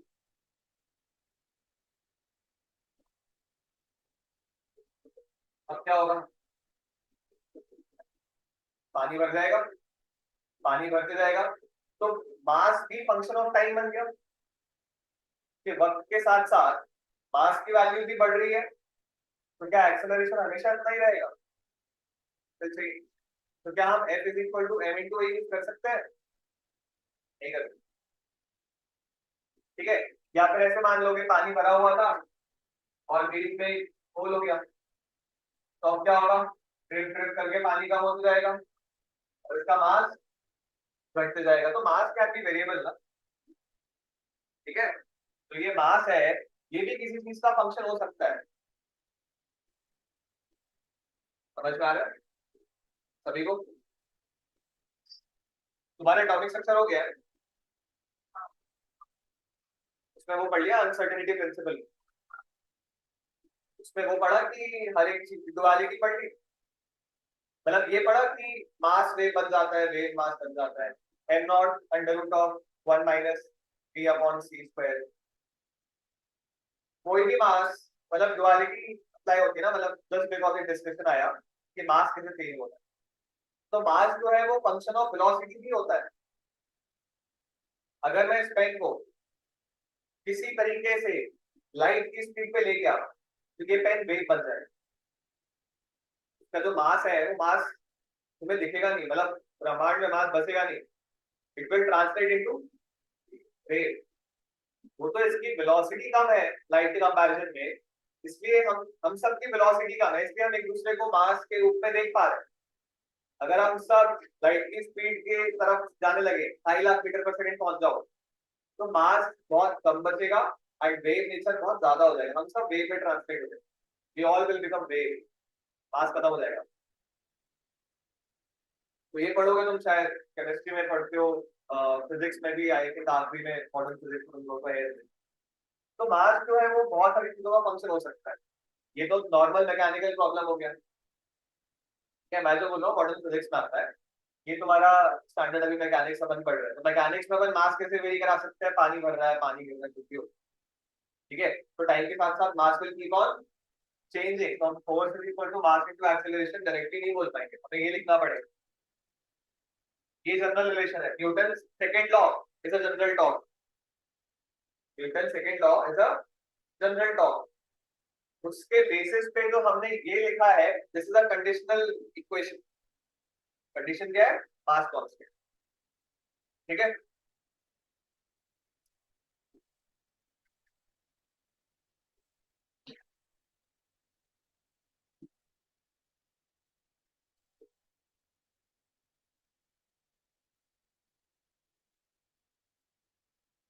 नेक्स्ट लिखो Newton third law.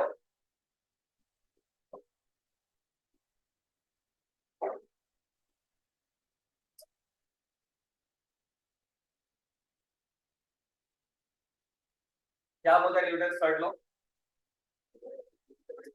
every action has every action has equal and opposite reaction।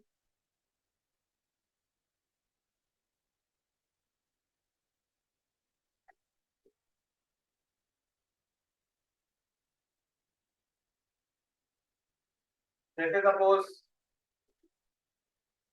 मैंने इस बोर्ड पे ऐसे हिट किया, तो मैंने बोर्ड पे एक फोर्स लगाया, एंड बोर्ड ने दी मेरे ऊपर एक,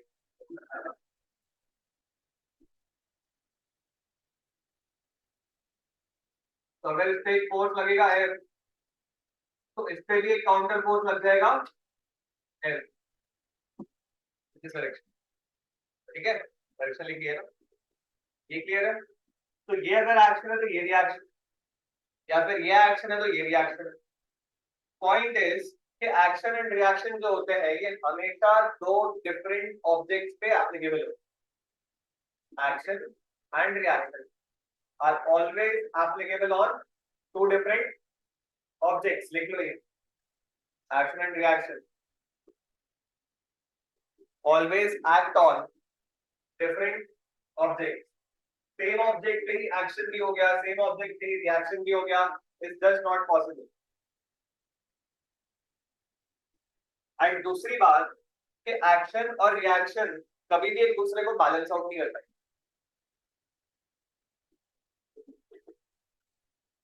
पहला point, they always act on different objects. दूसरा, they will never balance out each other.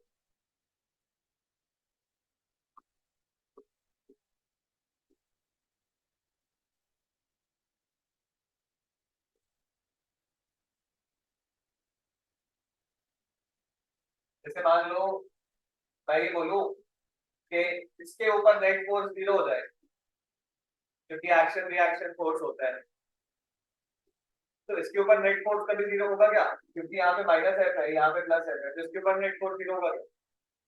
नहीं, it will have a net force है, it will have a net force minus है। ये दोनों फोर्सेस एक दूसरे को कभी बैलेंस आउट नहीं करेंगे। उसका रीजन एक्चुअली फर्स्ट पॉइंट में ही दिया हुआ, क्योंकि वो अलग अलग ऑब्जेक्ट्स पे एक्ट करते हैं। अगर मान लो एक ही ऑब्जेक्ट पे एक्ट कर रहे होते हैं एक्शन रिएक्शन, फिर तो पढ़ने की जरूरत ही नहीं होती, इंटरनल फोर्स बन गया वो। क्या बन गया? इंटरनल फोर्स बन गया। ठीक है, यहाँ तक की बातें क्लियर है सभी को? एक टर्म जैसे अगर मैं बोलता हूँ एवरेज फोर्स, जैसे हमने डिस्कस किया था average velocity, average acceleration, instantaneous acceleration. तो एवरेज में हम करते क्या है, टाइम पीरियड को थोड़ा बड़ा कर देते हैं, dt से डेल्टा t कर देते हैं। तो एवरेज फोर्स क्या होगा? एवरेज वेलोसिटी क्या डिफाइन किया था? एवरेज वेलोसिटी क्या डिफाइन किया था? कितने लोगों को याद है? पढ़ लो नोट्स वगैरह यार। एवरेज वेलोसिटी, हाँ purple T shirt, delta. Average velocity, velocity क्या होती है?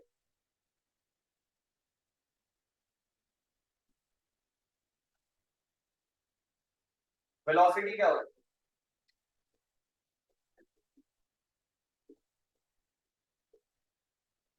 बाजू वाली, डेल्टा। न्यूमरेटर क्या बोला? डी,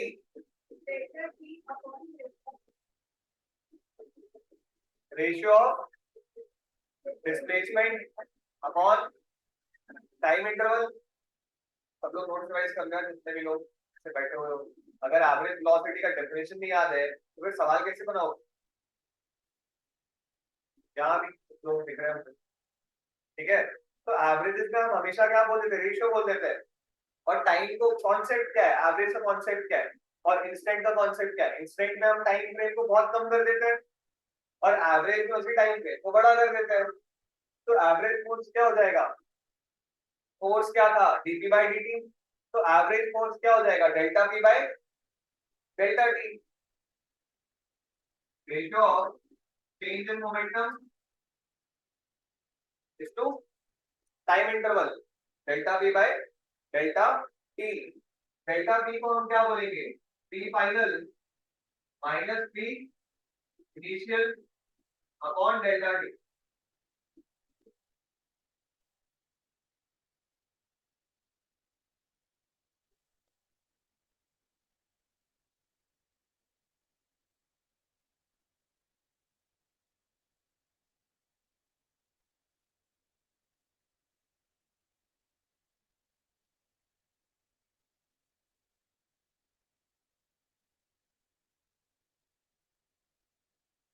सपोज ये फोर्स टाइम कर्व है, ठीक है। तो फोर्स वर्सेस टाइम ग्राफ में जो एरिया अंडर कर्व है वो किस चीज को रिप्रेजेंट कर रहा है, बताओ।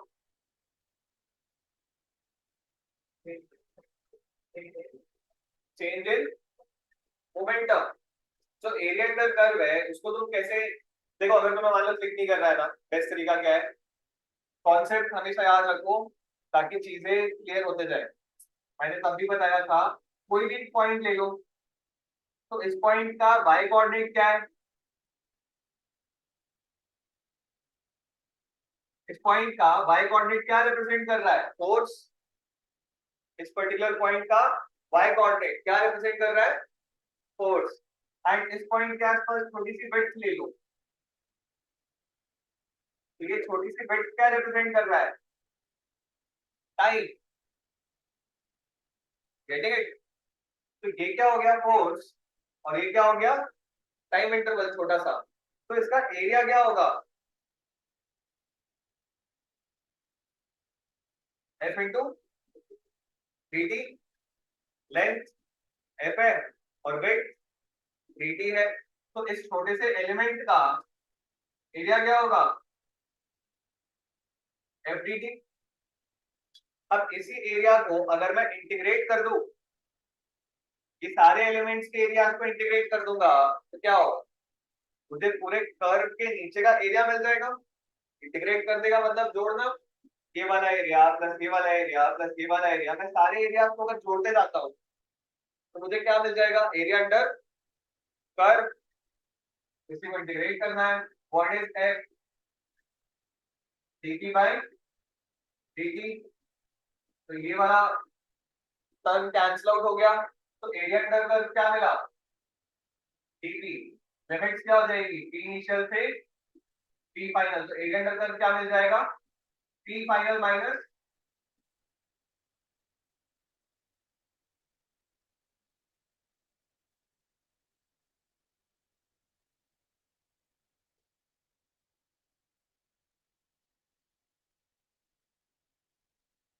इंटीग्रेशन हो जाएगा पी, लिमिट्स रखेंगे पी फाइनल से पी इनिशियल।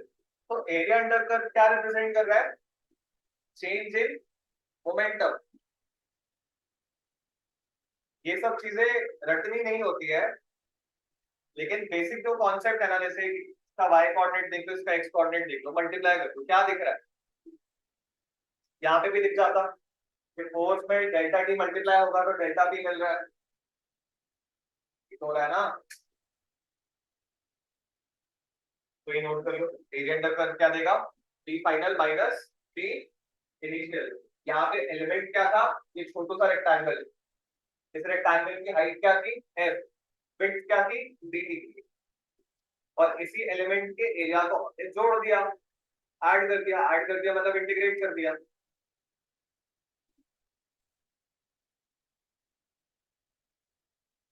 क्लियर करियो।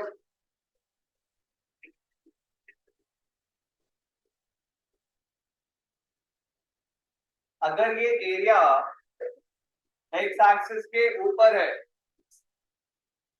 तो हम चेंज इन मोमेंटम को पॉजिटिव बोलेंगे, एंड अगर ये एरिया एक्स एक्सिस के नीचे है तो हम चेंज इन मोमेंटम को नेगेटिव बोल सकते हैं। देख लो, if the area under curve is above x axis, then change in momentum is positive, and if area under curve is below x axis,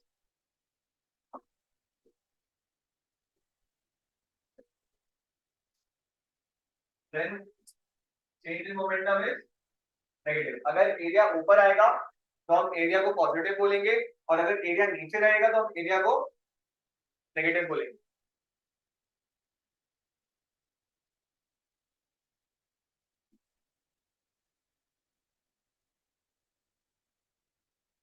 इस चीज का जो फील है ना, वो ऐसे भी आ सकता है कि सपोज एक कर्व ऐसा है, देखो टाइम तो हमेशा बढ़ेगा, टाइम का नेगेटिव एक्स एक्सिस तो होगा नहीं, time is always increase. Force जो है वो ऊपर भी हो सकता है और नीचे भी हो सकता है। तो सपोज एक ऐसा कर्व बनाया है, अब इस कर्व में इतना जो एरिया है, इसमें जो हाइट है वो क्या है, जो भी हाइट होगी एलिमेंट की, तो हाइट क्या है, पॉजिटिव, एंड विड्थ क्या है, पॉजिटिव। तो एरिया क्या आएगा, पॉजिटिव। अरे लेंथ इंटू ब्रेड्थ करके एरिया निकाल दो, अगर लेंथ भी पॉजिटिव है, विड्थ भी पॉजिटिव है, तो एरिया क्या आएगा, पॉजिटिव। एंड यहाँ पे क्या हो रहा है, सपोज ये एलिमेंट ले लिया हमने, इसमें क्या हो रहा है, this is negative and this is positive. ये जो एरिया अंडर कर्व है क्या लिखोगे, नेगेटिव।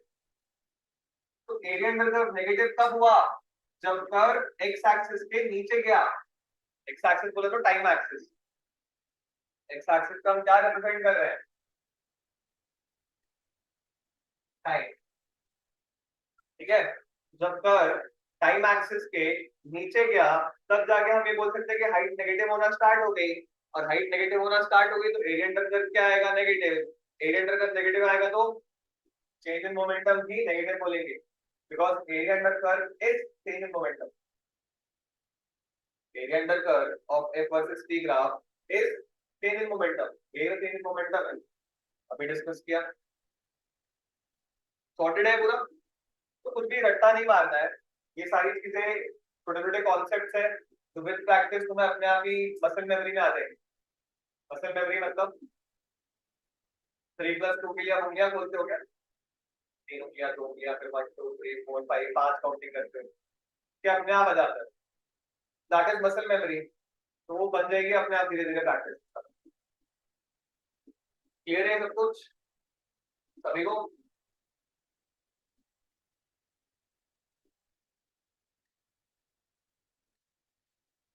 तो हमने अभी तक 5 टाइप के कॉन्सेप्ट डिस्कस किए एंड न्यूटन के 3 लॉज को डिस्कस किया है। ठीक है, स्टार्ट करते हैं टॉपिक। तो पहला इसमें जो कॉन्सेप्ट है वो है फ्री बॉडी डायग्राम का। किसका, फ्री बॉडी डायग्राम। हेडिंग डालो, फ्री बॉडी डायग्राम।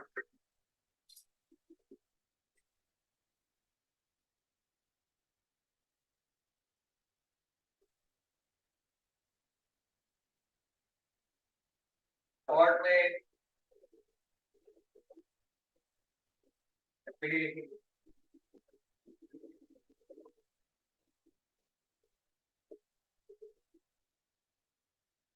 सपोज एक मास है ऐसे रखा हुआ है,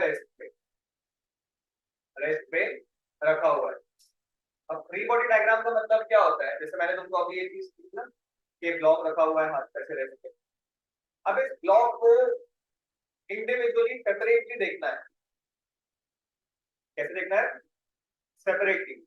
और इसके ऊपर जितने भी फोर्सेस लग रहे हैं सारे ड्रॉ करने हैं विद प्रॉपर करेक्ट डायरेक्शंस। तो पहला पॉइंट क्या बोला मैंने, we have to look at the block separately, अलग से देखो उसको। तो अलग से देखो इसका मतलब हम इसको अलग से ड्रॉ कर लेंगे, जहां पे हम सिर्फ और सिर्फ इस पर्टिकुलर मास पे फोकस करेंगे। पहला स्टेप क्या हो गया, ड्रॉ इट सेपरेटली। अब क्या करेंगे, नेक्स्ट स्टेप क्या बोला मैंने, जितने भी फोर्सेस इस ब्लॉक के ऊपर एक्ट कर रहे हैं उनको मार्क करना है और उनको ड्रॉ करना है। तो बताओ कौन कौन से फोर्सेस एक्ट कर रहे हैं। ग्रेविटेशनल पुल, उसका डायरेक्शन क्या होगा, जो ग्रेविटेशनल पुल है उसका डायरेक्शन क्या होगा, डाउनवर्ड्स। तो पहले हम ड्रॉ कर लेते हैं ग्रेविटेशनल पुल।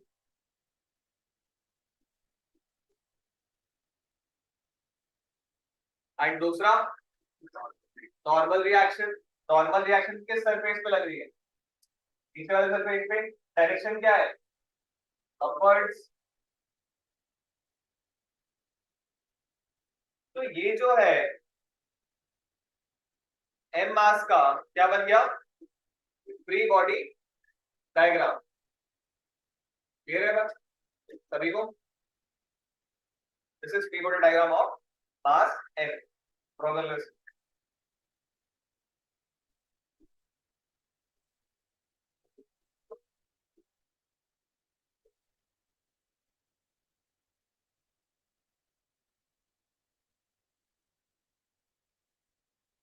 पर इसका फायदा क्या होता है? फायदा तो मतलब फायदा ही फायदा है, अभी यही डिस्कस करना है एक दो हफ्ते, ठीक है?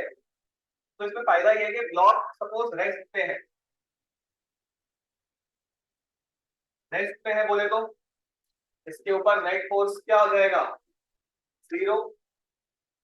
जो भी फोर्सेस लग रहे हैं उनका मैं नेट निकालूंगा तो नेट नेट फोर्स क्या मिलना चाहिए, जीरो। अब तुम इस ब्लॉक को देखो, तो इस ब्लॉक के ऊपर नेट फोर्स क्या है, जीरो। तो सपोज हम कन्वेंशनली फॉलो करते हैं कि इस डायरेक्शन को पॉजिटिव बोलते हैं ना, माइनस को क्या बोलते हैं, नेगेटिव। सिमिलरली इसको पॉजिटिव बोलते हैं, इसको नेगेटिव बोलते हैं। तो अगर मैं ब्लॉक के ऊपर नेट फोर्स लिखना चाहूँ तो एन को क्या लिखूंगा, प्लस एन, एन जी क्या लिखूंगा, माइनस एन जी। एंड ये दो फोर्सेस ही है जो है, इसके अलावा और कोई तीसरा चीज नहीं है। तो ये नेट फोर्स कितना होगा, जीरो। तो ये नेट फोर्स कितना हो जाएगा, जीरो हो जाएगा। मैंने क्या किया, इस ब्लॉक के ऊपर एक फोर्स एन था, उसकी डायरेक्शन क्या है, अपवर्ड, पॉजिटिव। दूसरा फोर्स एम जी है, उसकी डायरेक्शन क्या है, डाउनवर्ड्स, नेगेटिव। तो plus n minus m g को ऐड कर दिया, तो ये जो एडिशन है इसमें मुझे नेट आउटपुट क्या मिलना चाहिए, जीरो। अगर ये आउटपुट जीरो मिलेगा तभी तो मैं बोल पाऊंगा ना कि ब्लॉक रेस्ट पे है, कहीं मूव नहीं कर रहा। तो यहाँ से हमारे पास नॉर्मल रिएक्शन की वैल्यू आ गई, इक्वेशन से हमारे पास नॉर्मल रिएक्शन की वैल्यू आ गई।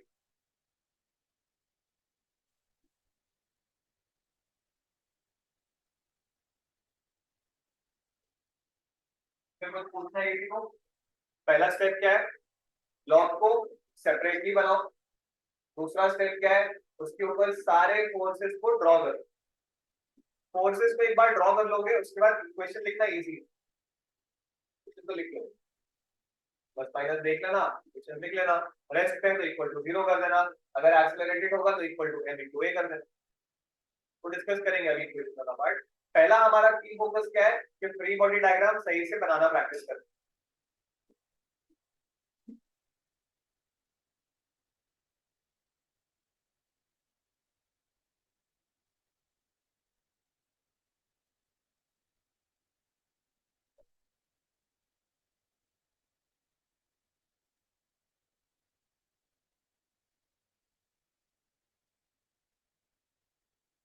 सपोज ये सिस्टम दिया हुआ है रेस्ट पे,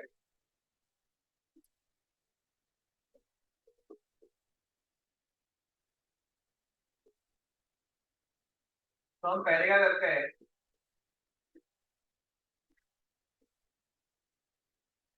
N2 का फ्री बॉडी डायग्राम बनाते हैं। तो N2 के ऊपर कौन कौन से फोर्सेस एक्ट होते हुए दिख रहे हैं, ग्रेविटेशनल पुल किस तरफ, डाउनवर्ड्स कितना, मास N2 है इंटू जी, तो जो मास है इंटू जी। और भी फोर्स लग रहा है क्या, तो N2 है और जो N1 है, इन दोनों की ये वाली सरफेस कांटेक्ट में है। तो जो M2 है उसके ऊपर M1 एक नॉर्मल रिएक्शन अपवर्ड लगा रहा होगा, तभी तो वो रेस्ट पे है, कांटेक्ट फोर्स होता ही है नॉर्मल रिएक्शन। तो जो N2 की लोअर सरफेस है यहाँ पे क्या लग रहा होगा, एक नॉर्मल रिएक्शन N1, तो मैंने नाम दिया N1। क्लियर है सभी को? तो ये क्या हो गया, free body diagram of N2। इस फ्री बॉडी डायग्राम से इक्वेशन क्या लिखेंगे हम, N1 अपवर्ड्स है पॉजिटिव, N2G क्या लिखूंगा, प्लस या minus, minus N2G equal to क्या लिखूंगा, 0, क्योंकि ये ब्लॉक रेस्ट पे है तो इक्वेशन में इक्वल टू अभी क्या आएगा 0। ये सभी को क्लियर है? n1 minus n2 equal to 0। तो डायग्राम नेक्स्ट हम ड्रॉ करते हैं free body diagram of n1।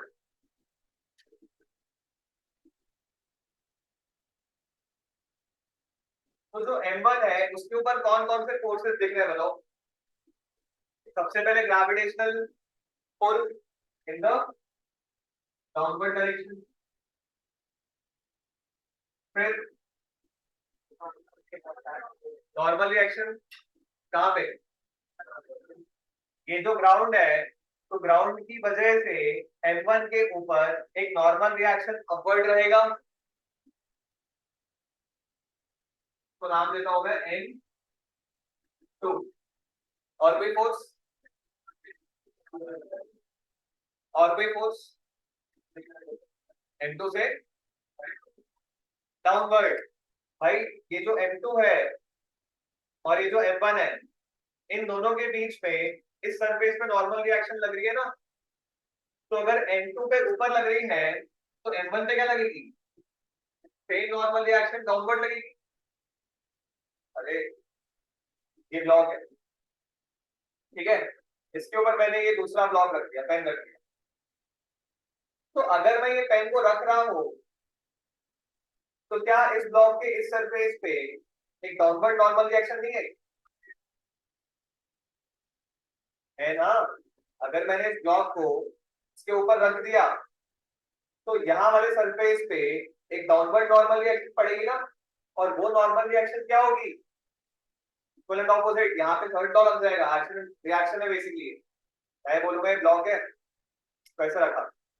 तो पेन के ऊपर, पेन के ऊपर क्या नॉर्मल रिएक्शन लगी, n1 अपवर्ड। तो पेन ब्लॉक के ऊपर क्या लगा देगा, n1 डाउनवर्ड। अच्छा, इवन ग्राउंड के केस में, इवन ग्राउंड के केस में अगर मैं मान लो ग्राउंड पे खड़ा हूं तो अर्थ मुझे पुल कर रही है, मेरे ऊपर ग्राउंड एक नॉर्मल रिएक्शन अप्लाई कर रहे हैं इन द अपवर्ड डायरेक्शन, तो मैं भी अर्थ के ऊपर एक नॉर्मल रिएक्शन अप्लाई कर रहा हूं इन द डाउनवर्ड डायरेक्शन। वहां भी एक इक्विवेलेंट ऑपोजिट रिएक्शन है।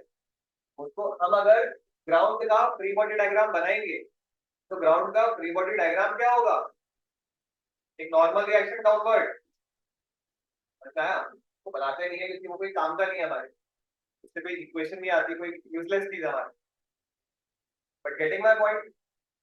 तो अगर यहाँ पे एक नॉर्मल रिएक्शन अपवर्ड लगी है ड्यू टू m1, तो m1 पे एक normal reaction, same normal reaction downward लगेगी ड्यू टू m2। तो हमें एक नॉर्मल रिएक्शन ऐसे भी बनानी पड़ेगी n1 के बराबर। ये इस ब्लॉक का फ्री बॉडी डायग्राम कंप्लीट हो। इस ब्लॉक पे टोटल 3 फोर्सेस लग रहे थे, एक ग्रेविटी का, दूसरा ग्राउंड की वजह से नॉर्मल रिएक्शन, और तीसरा m2 के नॉर्मल रिएक्शन। इसमें कुछ पूछना है किसी को? तो इससे इक्वेशन क्या लिखेंगे आप? प्लस डायरेक्शन में क्या है n2, और n1 और n3 क्या है नेगेटिव डायरेक्शन में, तो minus n1 minus m1g equal to 0।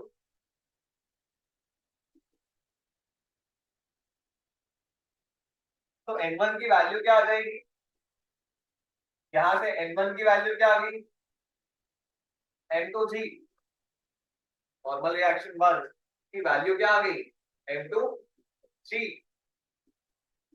n2 को हम क्या लिख सकते हैं, n1 plus n1g। What is n1, n1 की वैल्यू क्या है, m2g, उसको यहां रख दो।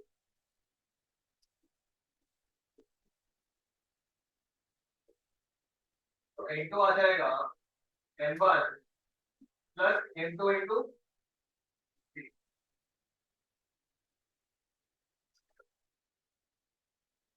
ये इक्वेशन वाला पार्ट समझ में आता है सभी को? इक्वेशन में हम सिंपली सब्स्टिट्यूशन कर रहे हैं, यहाँ की जो वैल्यू आई थी वहां पे रख दिया, और इक्वेशन को हमने राइट कैसे किया, लिखा कैसे, डायरेक्शंस के अकॉर्डिंग, फोर्स जीरो बोल दिया। फोर्स का बैलेंस, जितना फोर्स अपवर्ड डायरेक्शन में लग रहा है उतना ही फोर्स डाउनवर्ड डायरेक्शन में भी लगेगा।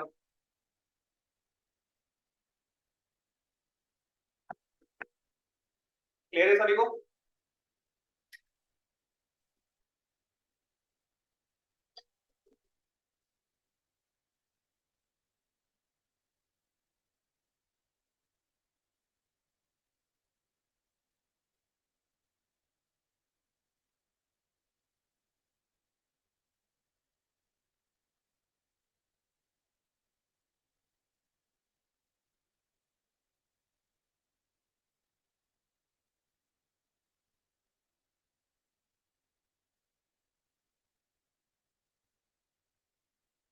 सपोज एक 2 kg का ब्लॉक है, ठीक है, एक एल शेप की बॉल है, कॉर्नर पे रखा है, और हम क्या कर रहे हैं, उस ब्लॉक को इधर से 5 न्यूटन का फोर्स लगा के पुश कर रहे हैं। क्या ब्लॉक मूव करेगा? रेस्ट पे ही है। इसका फ्री बॉडी डायग्राम बनाओ। नॉर्मल रिएक्शंस कितने लगेंगे इसमें? दो।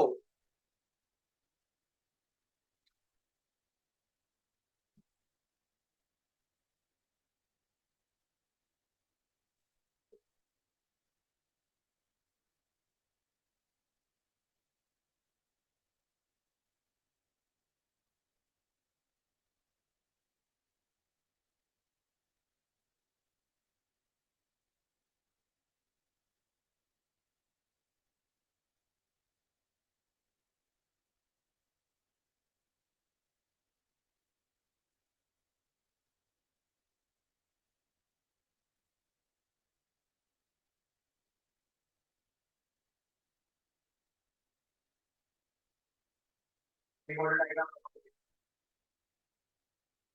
क्या फोर्सेस लग रहा है? ग्रेविटी का 2 kg मास है, तो 2 × 3 डाउनवर्ड्स, 2g डाउनवर्ड्स लग रहा है। एंड जो ये वाली सरफेस है, इसके वजह से एक नॉर्मल रिएक्शन अपवर्ड लगेगी, लगेगी। तो मैंने बोल दिया N1। और क्या फोर्सेस लग रहे हैं? इस सरफेस पे लग रहा है एक पुश फोर्स, किस तरफ? इधर लग रहा है 5 न्यूटन। तो इसके करस्पॉन्डिंग क्या होगा? अगर मैं, सपोज मैं ये डस्टर को ऐसे बोर्ड पे ऐसे पुश करता हूँ, तो मैं बोर्ड पे पुश कर रहा हूँ, तो क्या बोर्ड इस डस्टर को पुश बैक कर रहा है? कर रहा है। इस सरफेस पे एक नॉर्मल रिएक्शन आ रही है, ठीक है, तो हमको वो भी लिखनी पड़ेगी। बेसिकली यहाँ पे भी एक कांटेक्ट हो रहा है, और इस सरफेस पे इस वॉल की वजह से एक नॉर्मल रिएक्शन ऐसी जनरेट होगी, ठीक है। अब उसको क्या बोलते हैं? N2।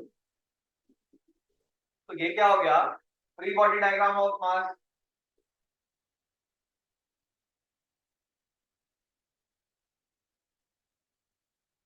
ब्लॉक क्या है? मूव कर रहा है कि रेस्ट पे?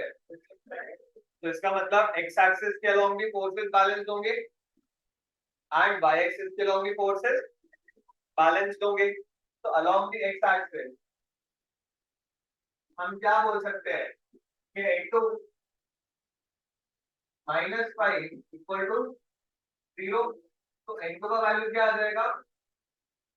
5 newton. And along the y axis हम क्या बोल सकते हैं?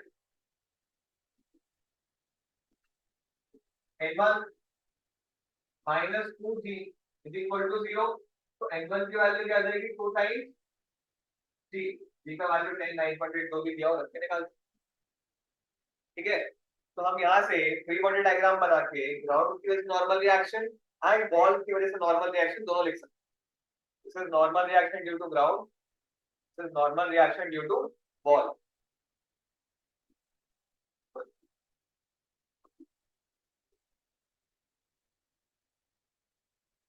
ये क्लियर? दूसरा कुछ अभी तक इसमें?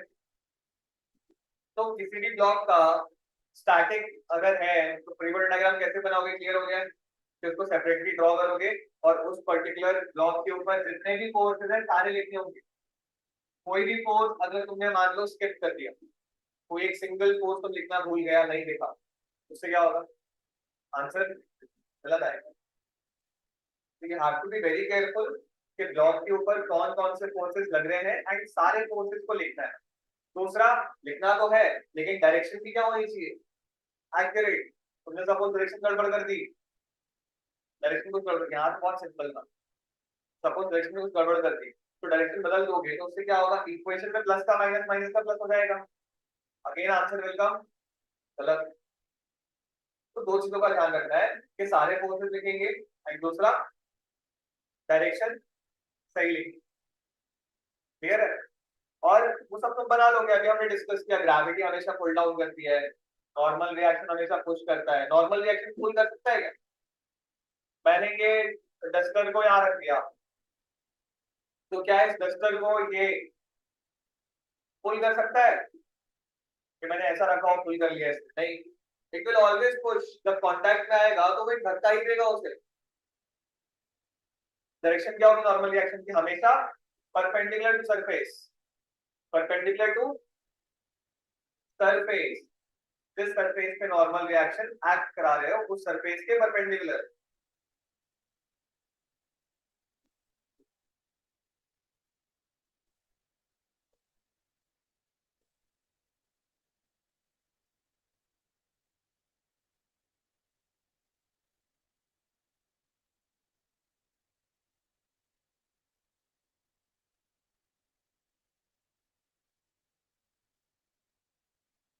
सपोज हम ये सिचुएशन लेते हैं, ठीक है? तो यहाँ पे क्या होगा? जो मास m है उसके ऊपर कौन कौन से फोर्सेस लग रहे हैं? एक तो ग्रेविटी का लग रहा है पीछे की तरफ, mg। दूसरा, जो स्प्रिंग है वो इस ब्लॉक को अपवर्ड डायरेक्शन में पुल कर रही है। Spring can always, spring always pulls, कभी पुश नहीं कर सकती है। ठीक है? तो जो स्प्रिंग है वो इस ब्लॉक को अपर डायरेक्शन में पुल कर रही है। डायरेक्शन ऑफ टेंशन फोर्स क्या बोलूंगा? Along the spring. किस पॉइंट पे लग रहा है? पॉइंट पे लग रहा है। डायरेक्शन क्या है? Along the spring. Tension force लग रहा है, समझ में आता है? स्प्रिंग है वो इस ब्लॉक को अपर डायरेक्शन में टेंशन फोर्स से पुल करके रखी हुई, तभी ये ब्लॉक रेस्ट पे है। अगर स्प्रिंग नहीं होती तो गिर जाता नीचे, स्ट्रिंग टूट जाए, क्या होगा? Block will fall, free fall हो जाएगा ब्लॉक। तो यहां से इक्वेशन क्या लिख सकते हो? D minus m g equals to 0। तो स्प्रिंग में टेंशन की वैल्यू क्या आ जाएगी? स्प्रिंग में टेंशन की वैल्यू क्या आ जाएगी? एनजी। क्लियर है? ये आइडियल स्ट्रिंग है। आइडियल स्ट्रिंग के लिए मैंने एक पॉइंट नोट कराया था कि आइडियल स्ट्रिंग में पूरे स्ट्रिंग के अक्रॉस टेंशन सेम है। तो अगर मैं तुमसे ये बोलता हूँ कि बताओ, ये भी तो एक पॉइंट होगा ना, मान लो यहाँ पे झूले का वो डाल दिया और इससे झूला हैंग लगे, तो उस पॉइंट पे भी फोर्स लग रहा होगा। तो मैं अगर इस पॉइंट की बात करूँ तो इस पॉइंट पे कितना फोर्स लग रहा है? टेंशन के बराबर mg, टेंशन के बराबर mg फोर्स भी लग रहा है। if the string is ideal, the tension is same throughout the string। वाला पॉइंट याद है सभी को? एक पर्टिकुलर स्ट्रिंग में टेंशन की वैल्यू सेम रहेगी। ये लिख लिया?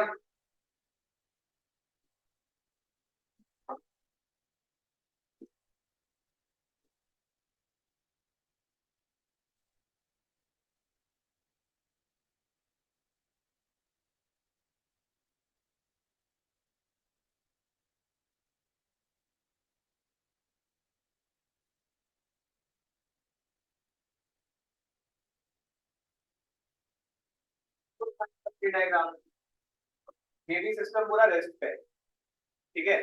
तो पहले हम क्या करेंगे,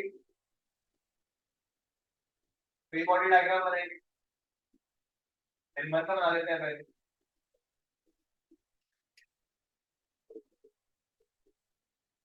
तो N1 है, उसके ऊपर क्या फोर्सेस लग रहे हैं, एक तो डाउनवर्ड डायरेक्शन में M1 जी, तो M1 है ये वाला ब्लॉक, इस पे क्या फोर्सेस लग रहे हैं, एक फोर्स लग रहा है ग्रेविटी का डाउनवर्ड, दूसरा ये वाली स्ट्रिंग का, ये स्ट्रिंग इस मास को किस डायरेक्शन में फोर्स लगाएगी, अपवर्ड,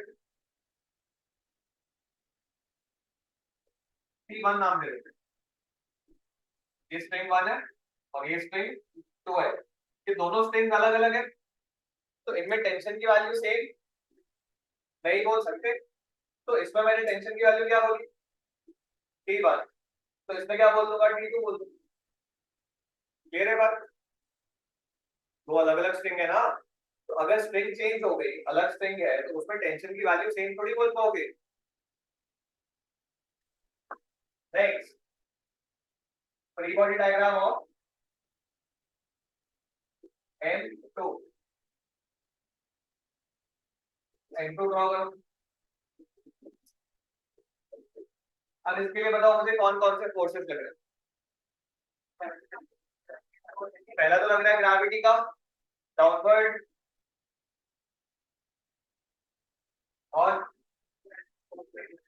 दो टेंशन फोर्सेस है, स्प्रिंग 1 जो है, जो स्प्रिंग 1 है वो इस ब्लॉक को क्या कर रही है, ये जो स्प्रिंग है इस पॉइंट पे इस ब्लॉक को खींच रही है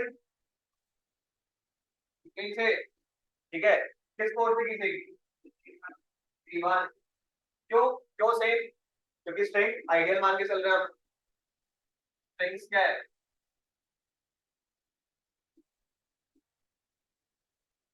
आइडियल, तो जितना टेंशन यहाँ पे है उतना ही टेंशन यहाँ होगा, यहाँ होगा, यहाँ, हर पॉइंट पे टेंशन की वैल्यू क्या हो जाएगी सेम, आइडियल स्ट्रिंग का फंडा ही है कि हर पॉइंट पे टेंशन की वैल्यू क्या हो जाती है, सेम हो जाती है, तो अगर N1 ब्लॉक पे T1 टेंशन लग रही है अपवर्ड, तो यहाँ पे भी तो सेम स्ट्रिंग है, तो सेम स्ट्रिंग है तो टेंशन की वैल्यू यहाँ पे भी क्या होगी, T1, डायरेक्शन क्या होगी, पुल करेगी, हमेशा स्ट्रिंग क्या करती है, सोचोगे सर अपवर्ड क्यों नहीं है, स्ट्रिंग हमेशा पुल करेगी, तो पुल करेगी मतलब डायरेक्शन क्या होगा, away from the block, along the direction of string, तो ये तुम्हारा T1 हो गया, और क्या होगा, ये वाली स्ट्रिंग क्या करेगी इस ब्लॉक को, ये वाली स्ट्रिंग इस ब्लॉक को ऊपर की तरफ पुल करेगी, नाम देते हैं अपन T2, क्लियर है सभी को, हमारे पास कितने वेरिएबल्स हैं, N1 N2 दिया हुआ है जी, पता होता है वेरिएबल्स कितने हैं, तो T1 एंड T2 कितने इक्वेशन लिख सकते हैं, दो फ्री बॉडी डायग्राम है और दो एक्सिस के अलावा हमें दिख रहा है कि स्टेबिलिटी है, तो कितने इक्वेशन आ रहे हैं, तो यहां से क्या इक्वेशन बनेगा, T1 minus N1 equal to 0, तो T1 का वैल्यू क्या आ जाएगा, N1, यहाँ से क्या इक्वेशन बनेगा, अपवर्ड डायरेक्शन में कौन सा फोर्स है, T2, ये दोनों ही फोर्सेस क्या है, डाउनवर्ड डायरेक्शन में, तो minus N2 minus T1 equal to 0, तो T2 क्या हो जाए, M2 प्लस T1 को मैं क्या लिख सकता हूँ, N1, तो N1 प्लस N2, ये हमारा टेंशन का वैल्यू हो जाएगा इन द स्ट्रिंग 2,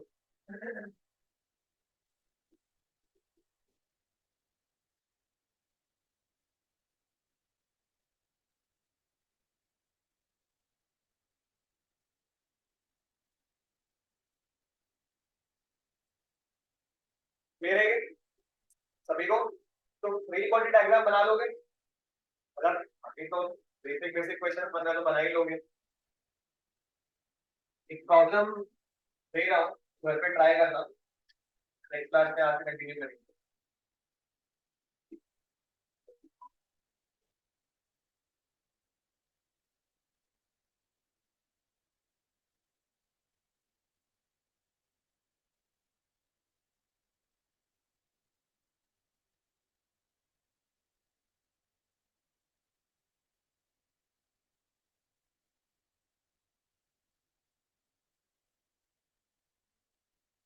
ठीक है, यहाँ पे क्या सिचुएशन है, ये भी रेस्ट पे दैट हमने ऐसे एक ब्लॉक को फिक्स करके रखा हो, एक स्ट्रिंग ये है, दूसरी स्ट्रिंग ये है, दोनों ही स्ट्रिंग्स क्या है, आइडियल। इसका फ्री बॉडी डायग्राम कैसा बनेगा, इसकी वजह से टेंशन कहाँ लगेगी,